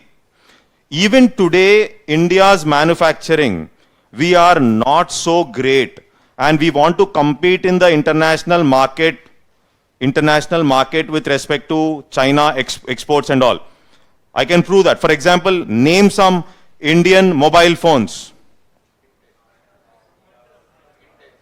Intex. Intex. Carbon, K-A-R-B-O-N-N. Okay. How many of you are using? Got my point right. Okay. How many of you are using? Nobody is using. So this now, if technology wise still we are using OnePlus, we are using Apple, we are using Samsung, we are also using that 15,000 wala, what is that, that Redmi. Are you able to get this? Okay, that is also not ours. That means, that is the reason, it's not that self-reliance is new concept. Self-reliance was there from the beginning. This is first thing what you should understand. Okay, and first thing, from the beginning, therefore, what we were thinking is, let's improve people's purchasing power. Let's improve people's purchasing power. Then only people will do what? People will focus on what? Basically, you will consumption. And one of the important factor for consumption is income. And one of the important factor for income is jobs. Jobs. Okay, so, but now, suddenly, in 2018, we decided that we will not completely focus on this domestic consumption, but we will focus on something like not domestic consumption. We will focus on this growth. That means I will completely focus on this growth called what? Investment-led growth. This is followed by China. See, India was more of a closed economy after independence. You all know that. What is a closed economy? According to NCERT, closed economy means where you do not have trade. Trade. Closed economy. India was more closed. India was more of a closed economy means closed economy is that economy where you do not have trade. Trade means you don't have imports and exports. Import, buying, export, selling outside. Okay, so trade. Today India is somewhat more of a open economy. India is more of a open economy today. Okay, so that time also you don't find completely closed, but we were more a closed economy, and today India is more a open economy. That means India, there is more of something called as trade. But during 1960s, if we see these countries, Southeast Asian nations, like Thailand, Laos, Brunei, Cambodia, Vietnam, these countries, Southeast, Thailand, what they did, they allowed foreign investors to invest. They allowed foreign investors to invest into their country. They started investing into these countries. Okay, and they started producing goods. Okay, whether it is steel, whatever it is, they started producing. And this increased output, this increased production, they were mainly focusing on what? Exports. Even China today, it produces and its GDP is mainly driven by what? GDP is mainly driven by exports. Are you able to get this? Its GDP, China produces and China occupies global markets with respect to its products. That means exports is one of the most important critical factor for Chinese GDP growth.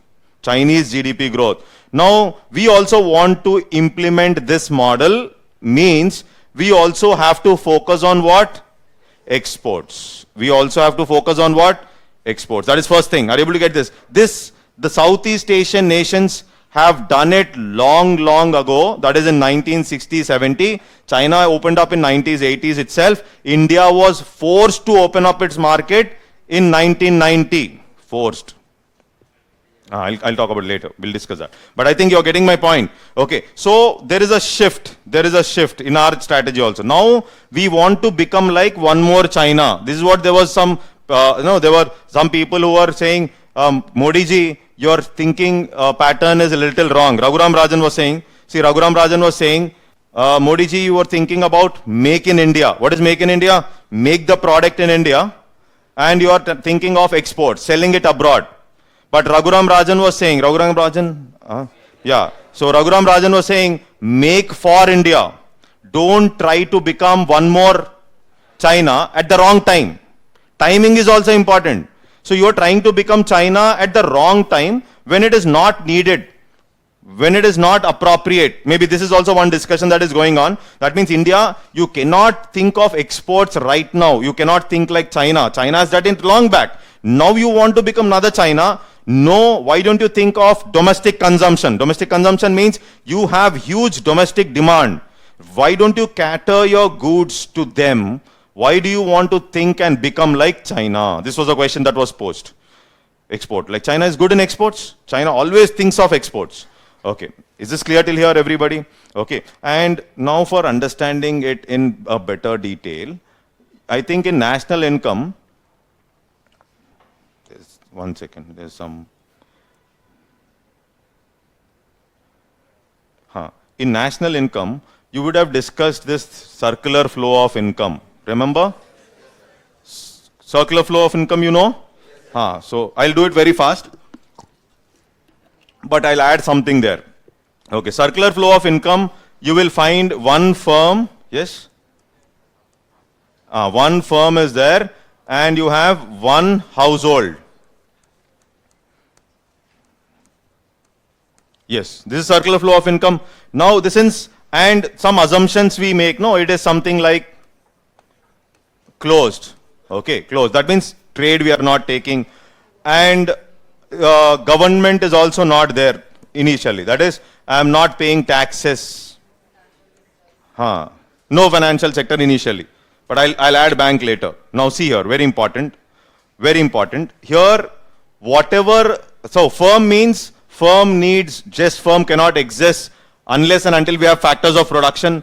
Okay, so we have these different factors of production. See, this I will not dictate because this is from the, you got my point, right? Land, okay, you have labor, we have capital, and you also have the entrepreneur, the businessman.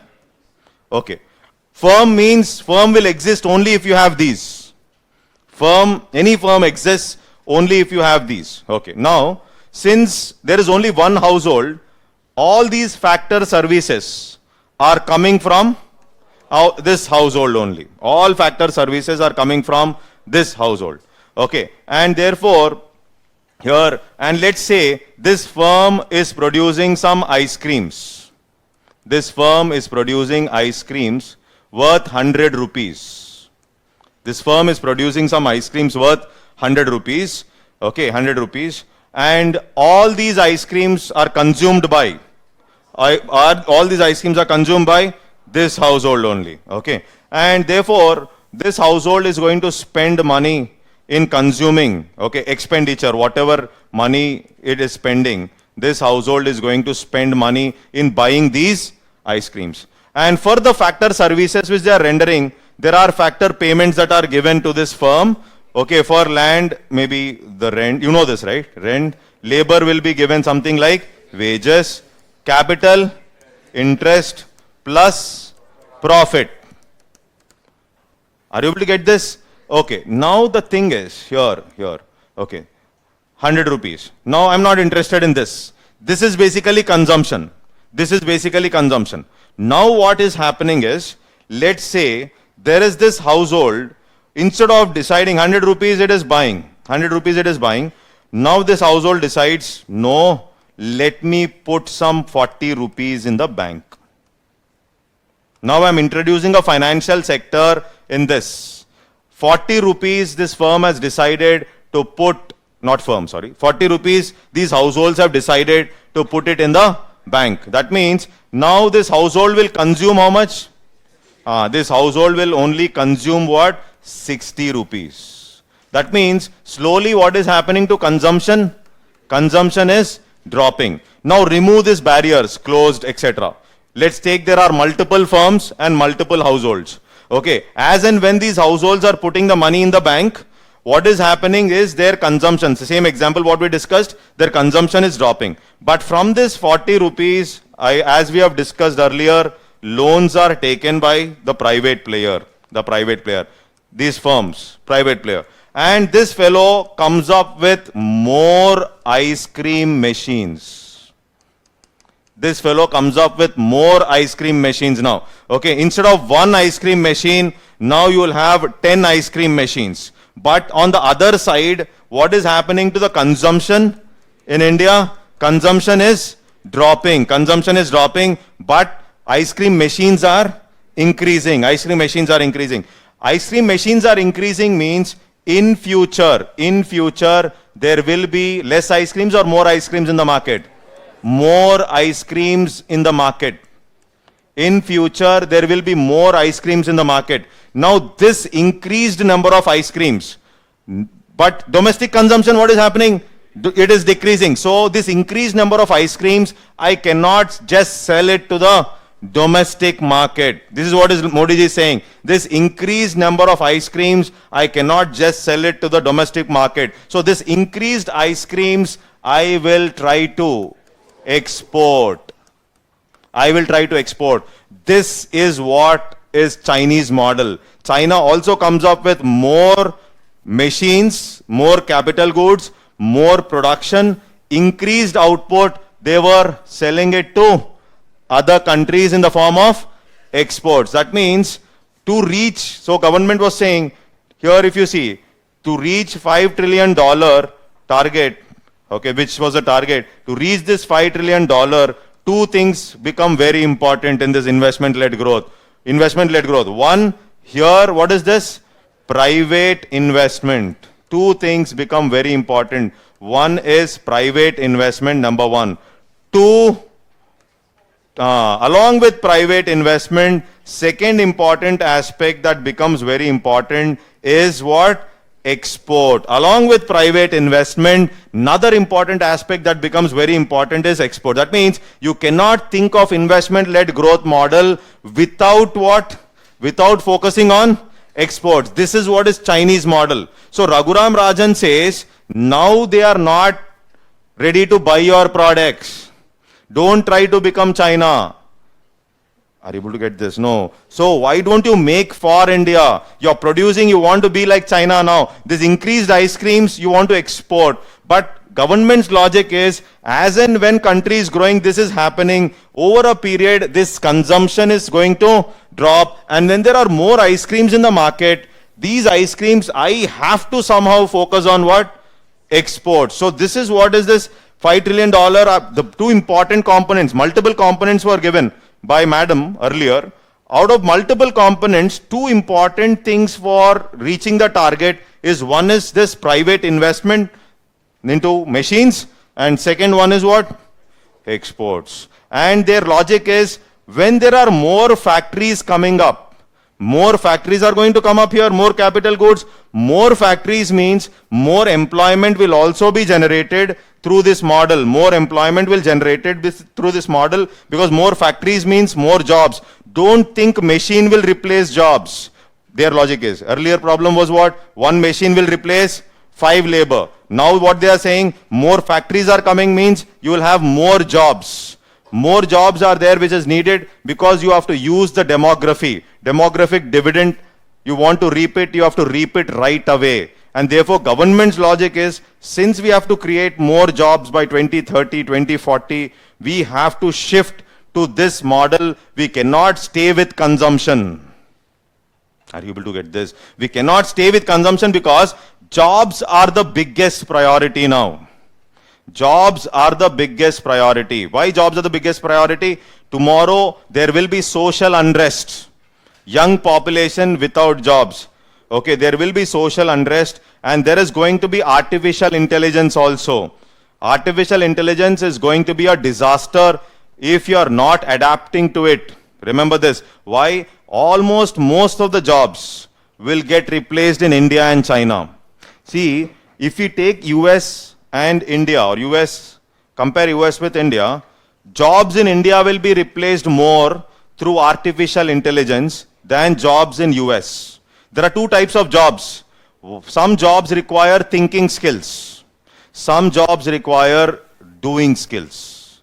Jobs which, for example, if you open an iPhone, you will find R&D in California and assembled in China. Open an iPhone, break an iPhone, you'll find R&D in California, assembled in China. Assembling jobs are more in China and India.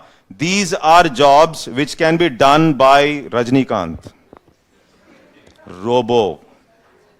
Understood? No, robo can do it better. Artificial intelligence can do it better. So more jobs can be replaced in India and China because of artificial intelligence. So we have a big threat. So job creation is very important. And for job creation, Modi ji says we need to go ahead with investment-led growth where more jobs will come, and we also have to focus on what? Export. This, I think the concept is clear. The concept of investment-led growth is clear. Have you understood? Okay. And take a break. Yes. Okay. Is the mic working? Working, no? Yes. See, there are doubts like share, stock, mutual fund. That is not a topic of discussion. Anyhow, capital market I will take for you. That time I will discuss. Okay. Or we will discuss share, basic difference between share, bond, etc. Maybe tomorrow, not now. Complete out of focus है वो जो doubt है. Okay, so we'll talk about share, bond, debt market is bond. Okay, so in the capital market class, anyhow, so we'll discuss in detail. So the topic from where you get minimum number of questions, and the topic which is very interesting for me also, as investment banking was my profile, is share market. But very, very few questions will be asked in UPSC. Because they want development, no. Bureaucrat, why bureaucrat is what? Development. What is development? Unemployment, poverty, agriculture, welfare, thoda bahut socialism. Okay, so this is how the question, that is the reason you find the question paper is filled with questions on jobs. Questions are, you have questions from how do you handle poverty, job creation, manufacturing. Okay, so these kind of questions. And agriculture. Agriculture is something like, you can say paper 3 is something like economy plus agriculture. Why? Because that is where bureaucrats, we don't need share market. How much investment will you do with your salary? Okay, so basically this question is not about investments into share market, right? So we'll talk about shares anyhow. In detail I will discuss. Maybe tomorrow, whenever we have time, I'll touch upon that. But now the thing is, you have understood investment-led growth. This is what is investment-led growth before we write something about it. Okay, the next question before we write is, okay. That means you'll watch and you'll watch like this, huh? Mobile plus technology. Government's Digital India. Okay. So, okay. Now see here. Investment-led growth means this. Concept is clear. Okay. Now, but the problem is, there are challenges. And because of COVID, the challenge has become even more. That is the reason in the government budget, of course, budget is not over for you, I know that, fiscal policy, we are focusing on public investment-led growth. Why? Public investment, again, why public investment? Because whenever market is not good, will the private player invest? No, private player will only invest when the market is good. Well, that is the reason now in this budget 22-23, when we see, there is always a discussion that Nirmala Sitharaman madam always says, public investment we will focus. Unless and until public investment is there, you will not have private investment in the present scenario. For example, you do not have road-port connectivity. Road-port connectivity is not there in India. Okay, that means this infrastructure, this is basically, this has to be developed by whom? This generally has to be developed by government or maybe through public-private partnership. You know what is public-private partnership? No, both of them come. That means without infrastructure, without public investment. Public investment means government's investment. Public here is government. Without government's investment, you cannot expect the private player to go ahead with what investment? Private investment. Private investment, this is what, no? Private investment plus what? Exports will make me achieve this target. This was what government was saying. But for this, one of the important factor which is needed for this is obviously which investment? Public investment, and that public investment, that too specifically into what? Infrastructure. No infrastructure means obviously there will be problem. You produce products, you don't have roads. Okay, and how do you carry those products? Logistics inefficiency is a biggest problem. Logistics inefficiency. Along with this logistics inefficiency, in India, our taxing system, taxing inefficiency. There are multiple problems. If the private player has to really invest, for example, I'll give a simple example. Suppose you have to take a lorry full of goods from Chennai to Delhi. Ideally, how many days if you drive? 1 day.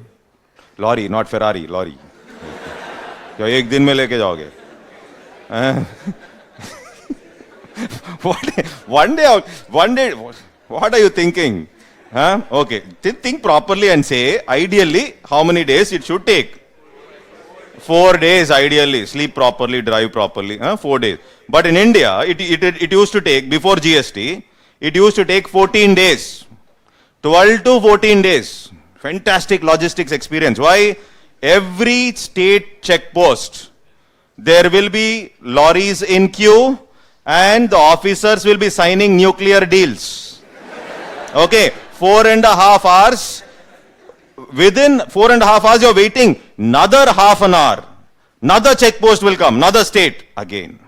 Like this, the lorry dances and goes to Delhi in 14 days. Means, why will the private player come, invest, do business? The logic is, if the private investment has to move along with government or public investment, not only in infrastructure, this is what you should understand. Along with infrastructure, you need reforms like GST, you need reforms like e-way bills, which will increase logistic efficiency. Only then the private player will be interested in investing. First thing.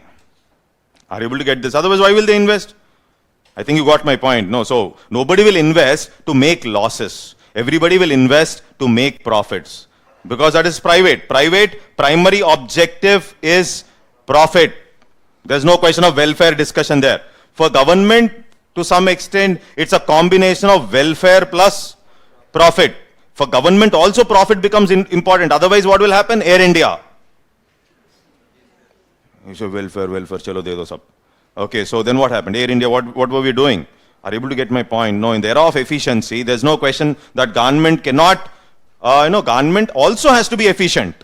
Government also has to be efficient. Okay. Now, the next question is, obviously, this is clear. Now, I'll ask you this question. We said investment-led growth, everything is okay. In the present time, you're also reading newspapers, some of you. What do you think are the challenges? What do you think? Think for keywords. Keywords means other than the English. Okay. So if today we have to implement investment-led growth model today, that is after 2018 we said. Now again Modi ji is saying no, we will again 5 trillion. Again is saying, talking about 5 trillion, is also saying investment-led. What do you think are the hiccups? What are the challenges we have for bringing this model, investment-led growth model? What do you think can be challenges of investment-led growth model? Socho. No group answers. Yeah. ठीक है, unskilled labor. Low capacity. Okay. Land acquisition. Technology. Okay. Low income. Okay. Outflow of FDI. Okay. You know what is FDI? Okay. So, okay. First of all, first challenges, listen very carefully. First challenge, let's only fix to what we have discussed. First challenge is challenge of savings getting converted into investment. Okay. Challenge. This is a challenge, converting saving into investment. This is a challenge. Why it is a challenge? Bank will, during COVID scenario, etc., market is not good. Bank will call the private player, please take loan, please take loan. They were calling me also during COVID. Okay, why don't you take loan? I'll take, but I'll not pay. Is it okay? I was asking. Okay, so, okay. If it is okay, give. The thing is, I don't have income, savings, you want to give loan, you give. The challenge is, there is a challenge of savings getting converted into investment. Though government, Modi ji took some measures like corporate tax, we reduced. Reduction was there, tax and all. But still, they were not ready to take loan and invest. This is a challenge. Another challenge is, just think of basic words. Another challenge is what? Inflation is a challenge. Okay, more inflation, consumption, khatam, savings will go down. Okay. Yes or no? Inflation is high, food I take, petrol, our petrol, in that major chunk is tax only. Major chunk of petrol and diesel is tax because it is not included in GST. Center separately is taking money, excise. State separately is taking VAT. And therefore, put together, it is more than 28%, which is the highest bracket of GST. Highest bracket of GST is what? 28, more. No, you can't say previous government, all that. Here, there is a problem. Here, there is a problem that the tax, like petrol is not a luxury good anymore. Diesel is not a luxury good, at least for the farmer. Maybe for Shah Rukh Khan, for his car, it's a luxury. But for a farmer, diesel is not a luxury. When the tax is so high, obviously there is a problem, consumption, that's a consumption for him, and therefore the savings are going to drop. In exam, you'll not write like this, be a little soft with respect to government. Okay, this is only for understanding. Government is putting in a lot of measures to improve things, but still, yet there are many things to be done. That is how you write, no, in the exam. Okay, so is this clear? Inflation is also one more challenge. What else? During COVID, one more important aspect, you cannot think of exports because most of the countries started moving towards only basic words. Protectionism. We'll improve this answer after 2 days again. But now, protectionism. Every country wants to protect their own domestic market. Every country wants to protect their own domestic market. And therefore, obviously, you cannot think of what? Increasing exports. Increasing exports. Then, there are challenges with respect to, though government is promising so much, government said more than 32% in the budget, we are going to spend on capital expenditure or infrastructure. This is what is the promise made by the government. But whenever there is crisis, government will be in a dilemma, whether I should spend on welfare or whether I should spend on infrastructure. If I don't spend on welfare, I will not win the next election. Are you able to get my point? No. For a poor man, you go and convince a poor man, hey, don't worry. We are coming up with great roads. Okay, we are coming up with proper road port connectivity. Go and tell him, we are coming up with appropriate supply chain. Use the word supply chain. Okay, then tell him we are getting connected with the global value chain.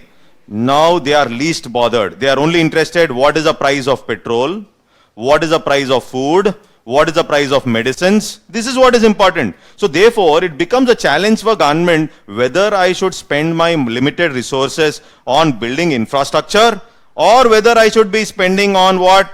Focusing on what? Welfare. Or I'm not using the word revenue expenditure because fiscal policy class is still not done for us. I think you got my point. No. So whether I should focus here, whether I should focus. If you focus here only, your model called infrastructure, investment-led growth model will be successful. If you focus here, this is not there, no private investment. Getting my point? No private investment like this. Any other reason, anything else you need for making investment-led growth model. Challenges, present challenges for investment-led growth model. Twin deficit, big words. Okay, is it done for you? So don't use. Twin deficit means no, two deficits are there. Okay, like this. we'll discuss in 1990, then we'll put, don't say twin deficit and all. Think from the common man perspective and fill it up. Unemployment. Okay. Unemployment is always there. No. Now currently what? Investment-led growth. For problems for investment-led growth. Labor laws again for jobs. TK. Monetary policy is done for you? Monetary policy, repo rate, you know what is repo rate? TK. Okay. TK, no problem. Now currently, interest rates of the banking system will increase or decrease is the question. Okay. Now currently, the interest rates of the banking system is going to increase interest rates. Why interest rates are going to increase is because they want to handle something called as inflation. More money is there means there is more scope for inflation. Are you able to get this? As of now only that. Since monetary policy, repo rate and all you don't know right now. Don't know means not done. You know because of your intelligence, that's okay. Okay, so here the thing is interest rates are increasing means there will be a problem with respect to easy loan availability. My home loan will become costly, my vehicle loan will become costly, then obviously I will not buy. Similarly, corporates also, loans will become a challenge for the corporates. Are you able to get this point? Okay. Another challenge for investment-led growth model is you are coming up with more machines. Okay. What if this machines replace labor? Like in the earlier period, okay, Nehruvian model was what? We believed in heavy industry. We believed in iron and steel industries. Are you able to get my point? Heavy industry, iron and steel. Along with iron and steel, if we would have focused on textiles also. Textiles will create 400 more jobs. 1 rupee spent in textile, 1 rupee spent in steel. Textiles will create more jobs. See, Nehruji believed in what? Bureaucracy and technocracy. Nothing wrong. Bureaucracy and technocracy means he believed in IITians, he believed in bureaucrats. Okay, what happened? Most of the IITians, brain drain. Okay, most of the bureaucrats, adamant. Are you able to get this? No, this is what happened. Gandhiji's philosophy is believing in masses of the common man. There's a difference here. Not wrong, good. But along with IIT, ITIs were not focused. ITI, plumber, fitter, electrician, I'm talking about job-oriented training. Heavy industry model failed in terms of creating jobs. Today, if you're also coming up with more machines, what if these machines are replacing labor? And to operate these machines, the biggest challenge in India is skills. Just only stick to basic, whatever you know on a common line. Then again we'll increase the number of points after 3-4 days. Or some more topics are over. Okay, so we can increase. I think you got the point. Skills. Without skills, how will you operate the machines? Okay, even today, people are with agriculture, isn't it? Even today, around 43-44% of the population are still dependent on agriculture for employment. But agriculture on an average is contributing to 17% of your output. Okay, so therefore, there is a big challenge, or you can say, pressure on land is more. There is too much of pressure on land. Okay, and you have to shift this people who are with agriculture to manufacturing. Okay, and there also the biggest challenge again will be the skill development. Are you able to get this? No. So all this becomes very important if we have to implement this model perfectly. Which model? Investment-led growth. Investment-led growth. Clear? Understood? Okay till here? Okay, fine. So first we'll write some notes. What is that investment-led? And then I'll move forward. Is this clear till here? Unemployment is done? Okay. Poverty? Okay. Put the heading, what is investment-led growth? And just write 4 points there. What is investment-led growth? What is investment-led growth? Okay. First point. Investment-led growth relies on investment. Investment-led growth relies on investment. Investment-led growth relies on investment to create new capacity. To create new capacity. Remember, I use the word capacity creation. Okay. To create new capacity. Second point. Second point. This creates more employment. This model creates. This creates more employment and hence higher demand. And hence higher demand.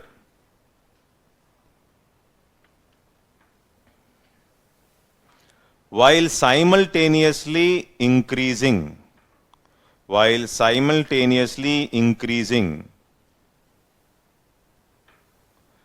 production capacity. While simultaneously increasing production capacity. Are you able to get this? More machines means your production capacity is also increasing. That is the meaning. Third point. Write down. In investment-led growth model,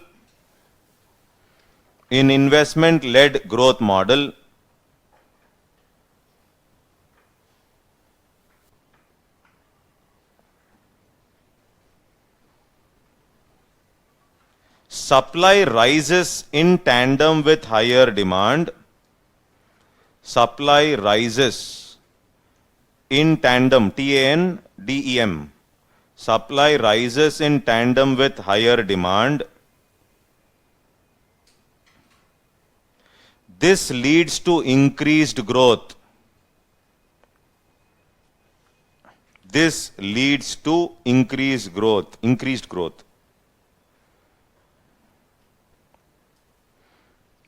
This leads to increased growth. Okay. Is this clear now? Okay, wait. Now,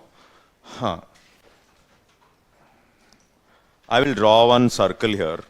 Okay. So, government, what they did in 2018, this is a circle. Now again, everything keeps changing. My economics is completely dynamic. 2018, they were more focused on which investment? Private investments. 2022, since you understood that the private investor will not invest. Why? COVID tensions are there. And therefore, in this budget, their focus was on what? Public investment. I think you're getting my point. No, so there will be a change. So what they did is, see, here they said our output $5 trillion, we will achieve one through one here private investment, mainly private investment, number one. Okay, all are gears here. This is a geared approach. Two, they were putting in export here. Three, you will also find demographic dividend. Heard of this word? You know this? Okay. Young population, that means here demographic, reaping the benefits of the young population. Demographic dividend. Without this, you cannot achieve this $5 trillion. Without this, we can't achieve this $5 trillion. Then one more circle, they push something called as law. That means legal mechanisms should be appropriate.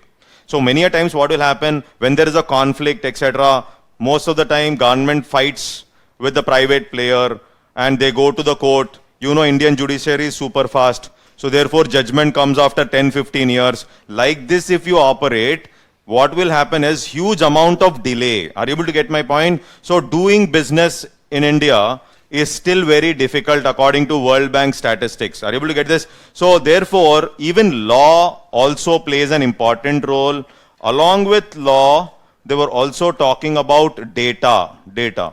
So the present government, one important negative aspect which the other economists were saying, government, you are coming up with data which is not so exactly accurate data.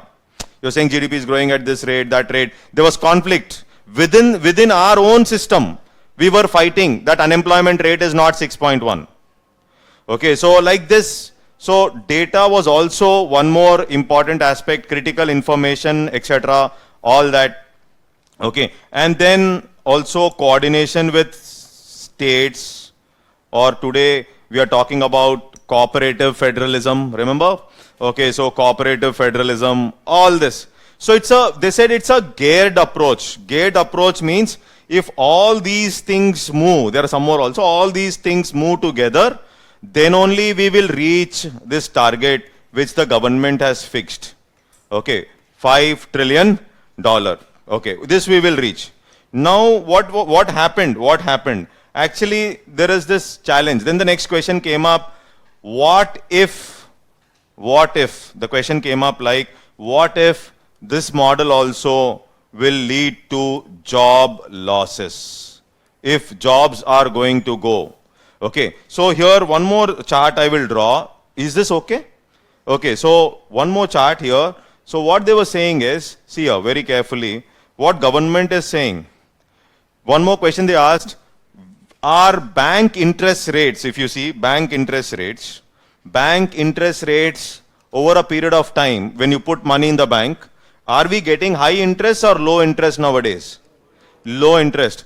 Earlier for fixed deposit, FD you call, we were getting somewhere like 9.5%, 10 also.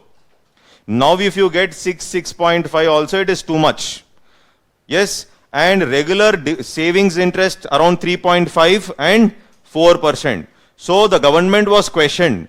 You are saying you want to implement this model basically through what? Increasing what? Saving. This is saving. But you are not paying proper interest. You're not paying proper interest. Interest rates last 7-8 years, if you see bank interest rates have decreased. FD fixed deposit. Okay, fixed deposits, etc. 10% also is there earlier. Now you can't find 10-11% fixed deposit interest. Okay, but how then? Why should people save in the bank? The savings will fall, but your logic is this savings will increase, and from that saving, you said you will focus on what? Investment, isn't it? Are you able to get my point? So what government was saying? Government's logic is very simple. Government says this is not the reason for increase in savings. To increase in savings, the most important aspect that becomes even more important would be what? Income. If my salary increases to 1 lakh, 2 lakh, 3 lakh, automatically the savings in the bank is going to increase. It's not about your interest which you are offering. So don't be worried about the fall in interest rates. It's a common phenomena. You only focus on how to increase what? Incomes. Are you able to get this point now? So if you increase incomes, automatically savings in the bank will also increase. Are you able to get this? So this is what government was saying. So don't think this will be increased. This is not possible. And for savings, incomes have to be increased. Now the question is, the next question was, how will incomes increase? Okay, so how will incomes increase? They said incomes will increase through something like you are coming up with new technology, new startups. That is basically the word which I have used. The word which I have used, something like creative destruction. Use this word. Okay, so creative destruction. That is, my investment will be a cutthroat technology. This is called as creative destruction. Zoom is a creative destruction. Zoom is a creative destruction. Why Zoom is a creative destruction? So you can teach to maybe 200, 2000, 3000 people also on Zoom. Just an example. This is a technology where capacity creation has increased. You are accessible to more than 400, 500 who can sit in the class. That means capacity creation will happen through technology or through creative destruction. So if creative destruction is going to happen and the technology is used appropriately, for this technology, what becomes important? Research and development. Then if this is going to happen, labor productivity is going to increase. Labor productivity is increasing. Let's say teacher is a labor, teacher's productivity teaching to 300 students, same teacher teaching to 3000 students. Labor productivity is higher in the second case. Whether it is teacher, whether it is office boy, whoever it is, my productivity has got enhanced because of technology, because of creative destruction. So if labor productivity increases, automatically labor income over a period of time, if my productivity increases, labor income will also increase. You are able to cater to more number of people. You are able to create better impact. Then automatically labor incomes will increase. If labor incomes increase, then automatically savings in the bank will also increase. And from this savings, we will focus on what? Investment. This is again government's logic. Investment. And this investment will again lead to what? Increase in GDP. This increased output will create even more jobs. Increased output will create even more jobs because I am becoming more efficient. When you become more efficient, you will be accessible to global markets. I can sell my products to other countries. Other countries means I can increase my exports. So without this, you cannot become an expert with respect to this. Without R&D, how many carbon mobiles can you sell abroad today? Are you able to get my point? No. How many carbon mobiles can we sell abroad? Just think of it. Mobiles, even cars, it is because of Tata that at least today we are okay and standing in the competition. Otherwise, most of the Indian cars, a small accident, our cars will be flying. No, divider hit in the air. Okay, why? Mileage and all. So no developed country basically believes like, let me buy Maruti cars. Just be open like on this.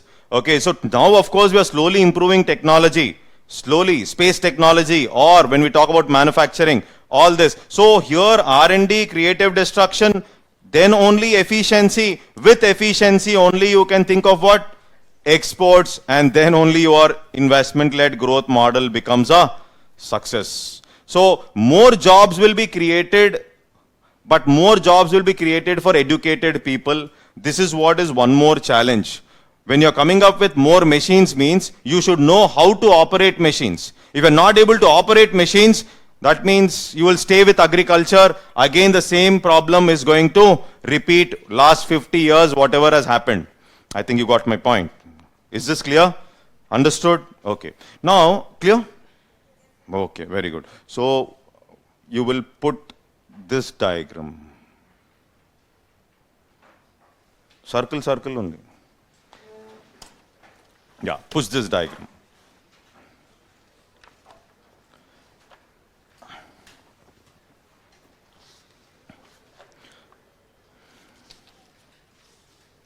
Put that diagram.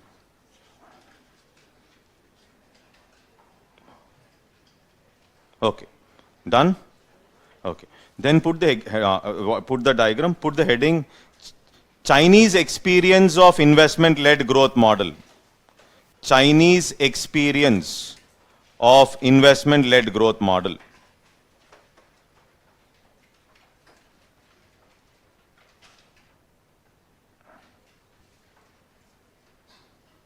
Okay. Actually, what happened is, China last 5 years is saying we will shift from this model, no? We will move away from this model. Okay, that we will try to understand. States, data, law, private investment, exports, and $5 trillion. Is this clear there? Okay, so next put the heading, Chinese experience of investment-led growth model. Negative also we will talk here. Okay, so write down.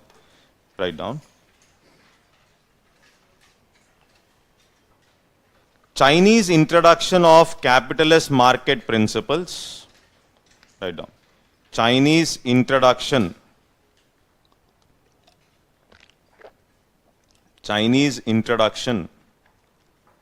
of capitalist market principles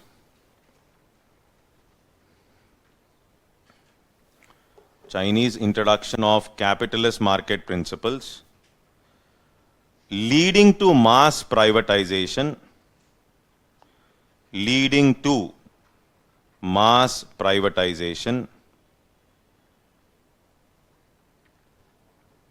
and opening up of their markets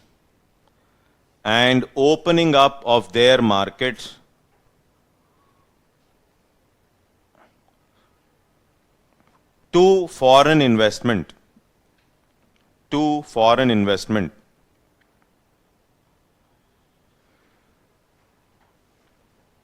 opening up of the market to foreign investment, full stop. Continue writing.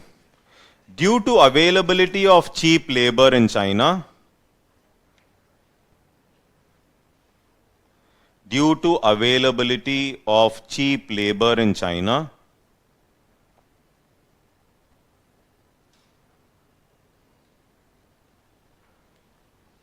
overseas firms were interested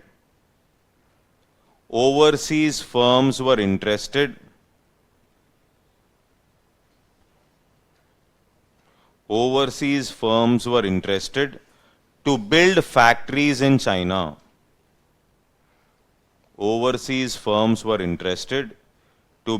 factories in China. Okay, continue.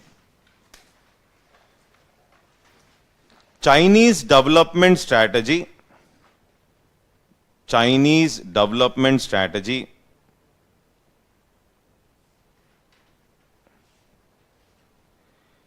increased their focus on larger cities,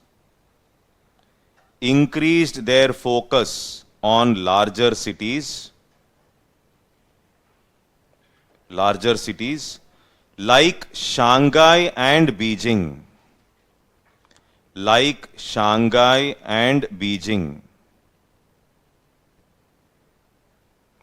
See China, no? If you see Shanghai, Beijing, they're extraordinary infrastructure-wise. It's not that the whole of China will be like that. Okay, they over-focused on Shanghai and Beijing so that foreign investors will invest, come do business in Shanghai and Beijing. That is the meaning. Okay, full stop and continue. Investment-led growth model increased production.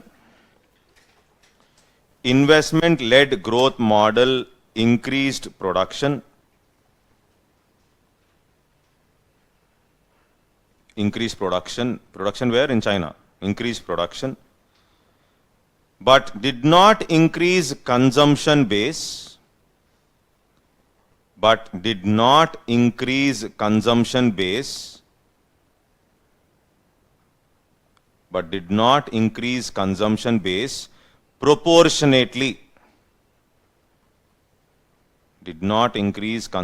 base. Proportionately. Okay, what does that mean? Big buildings are built in China. China was growing. How? Foreign investors entered into China, produced, they were exporting. But labor incomes or per capita income, heard of this word, per capita incomes? So per capita incomes in China did not increase. Are you able to get my point? So big buildings are there, but you don't have people to occupy those buildings. Getting my point? No? Foreign investors went to China, started producing, the produced product they exported. Good thing, very good. That's how China has grown. But they have forgotten about other places other than Shanghai and Beijing.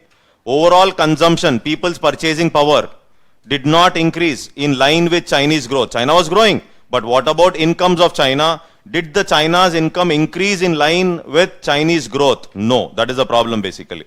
Okay, so China's problem, that is basically that China's growth was not inclusive. Inclusive means what?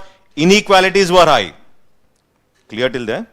Okay, so consumption based proportionately, that is lack of inclusiveness.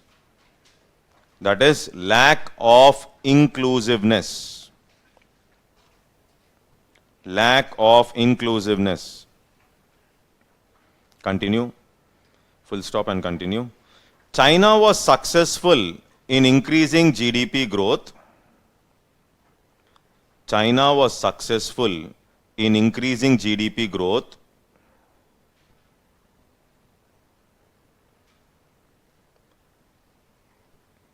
but fail to increase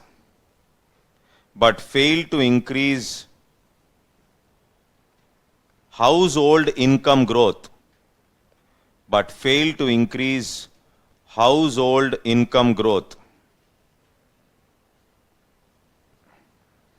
full stop. Continue. Consumption to GDP ratio of China, consumption to GDP ratio of China, consumption to GDP ratio of China was lower than that of India, Consumption to GDP ratio of China was lower than that of India. Okay. And the household savings rate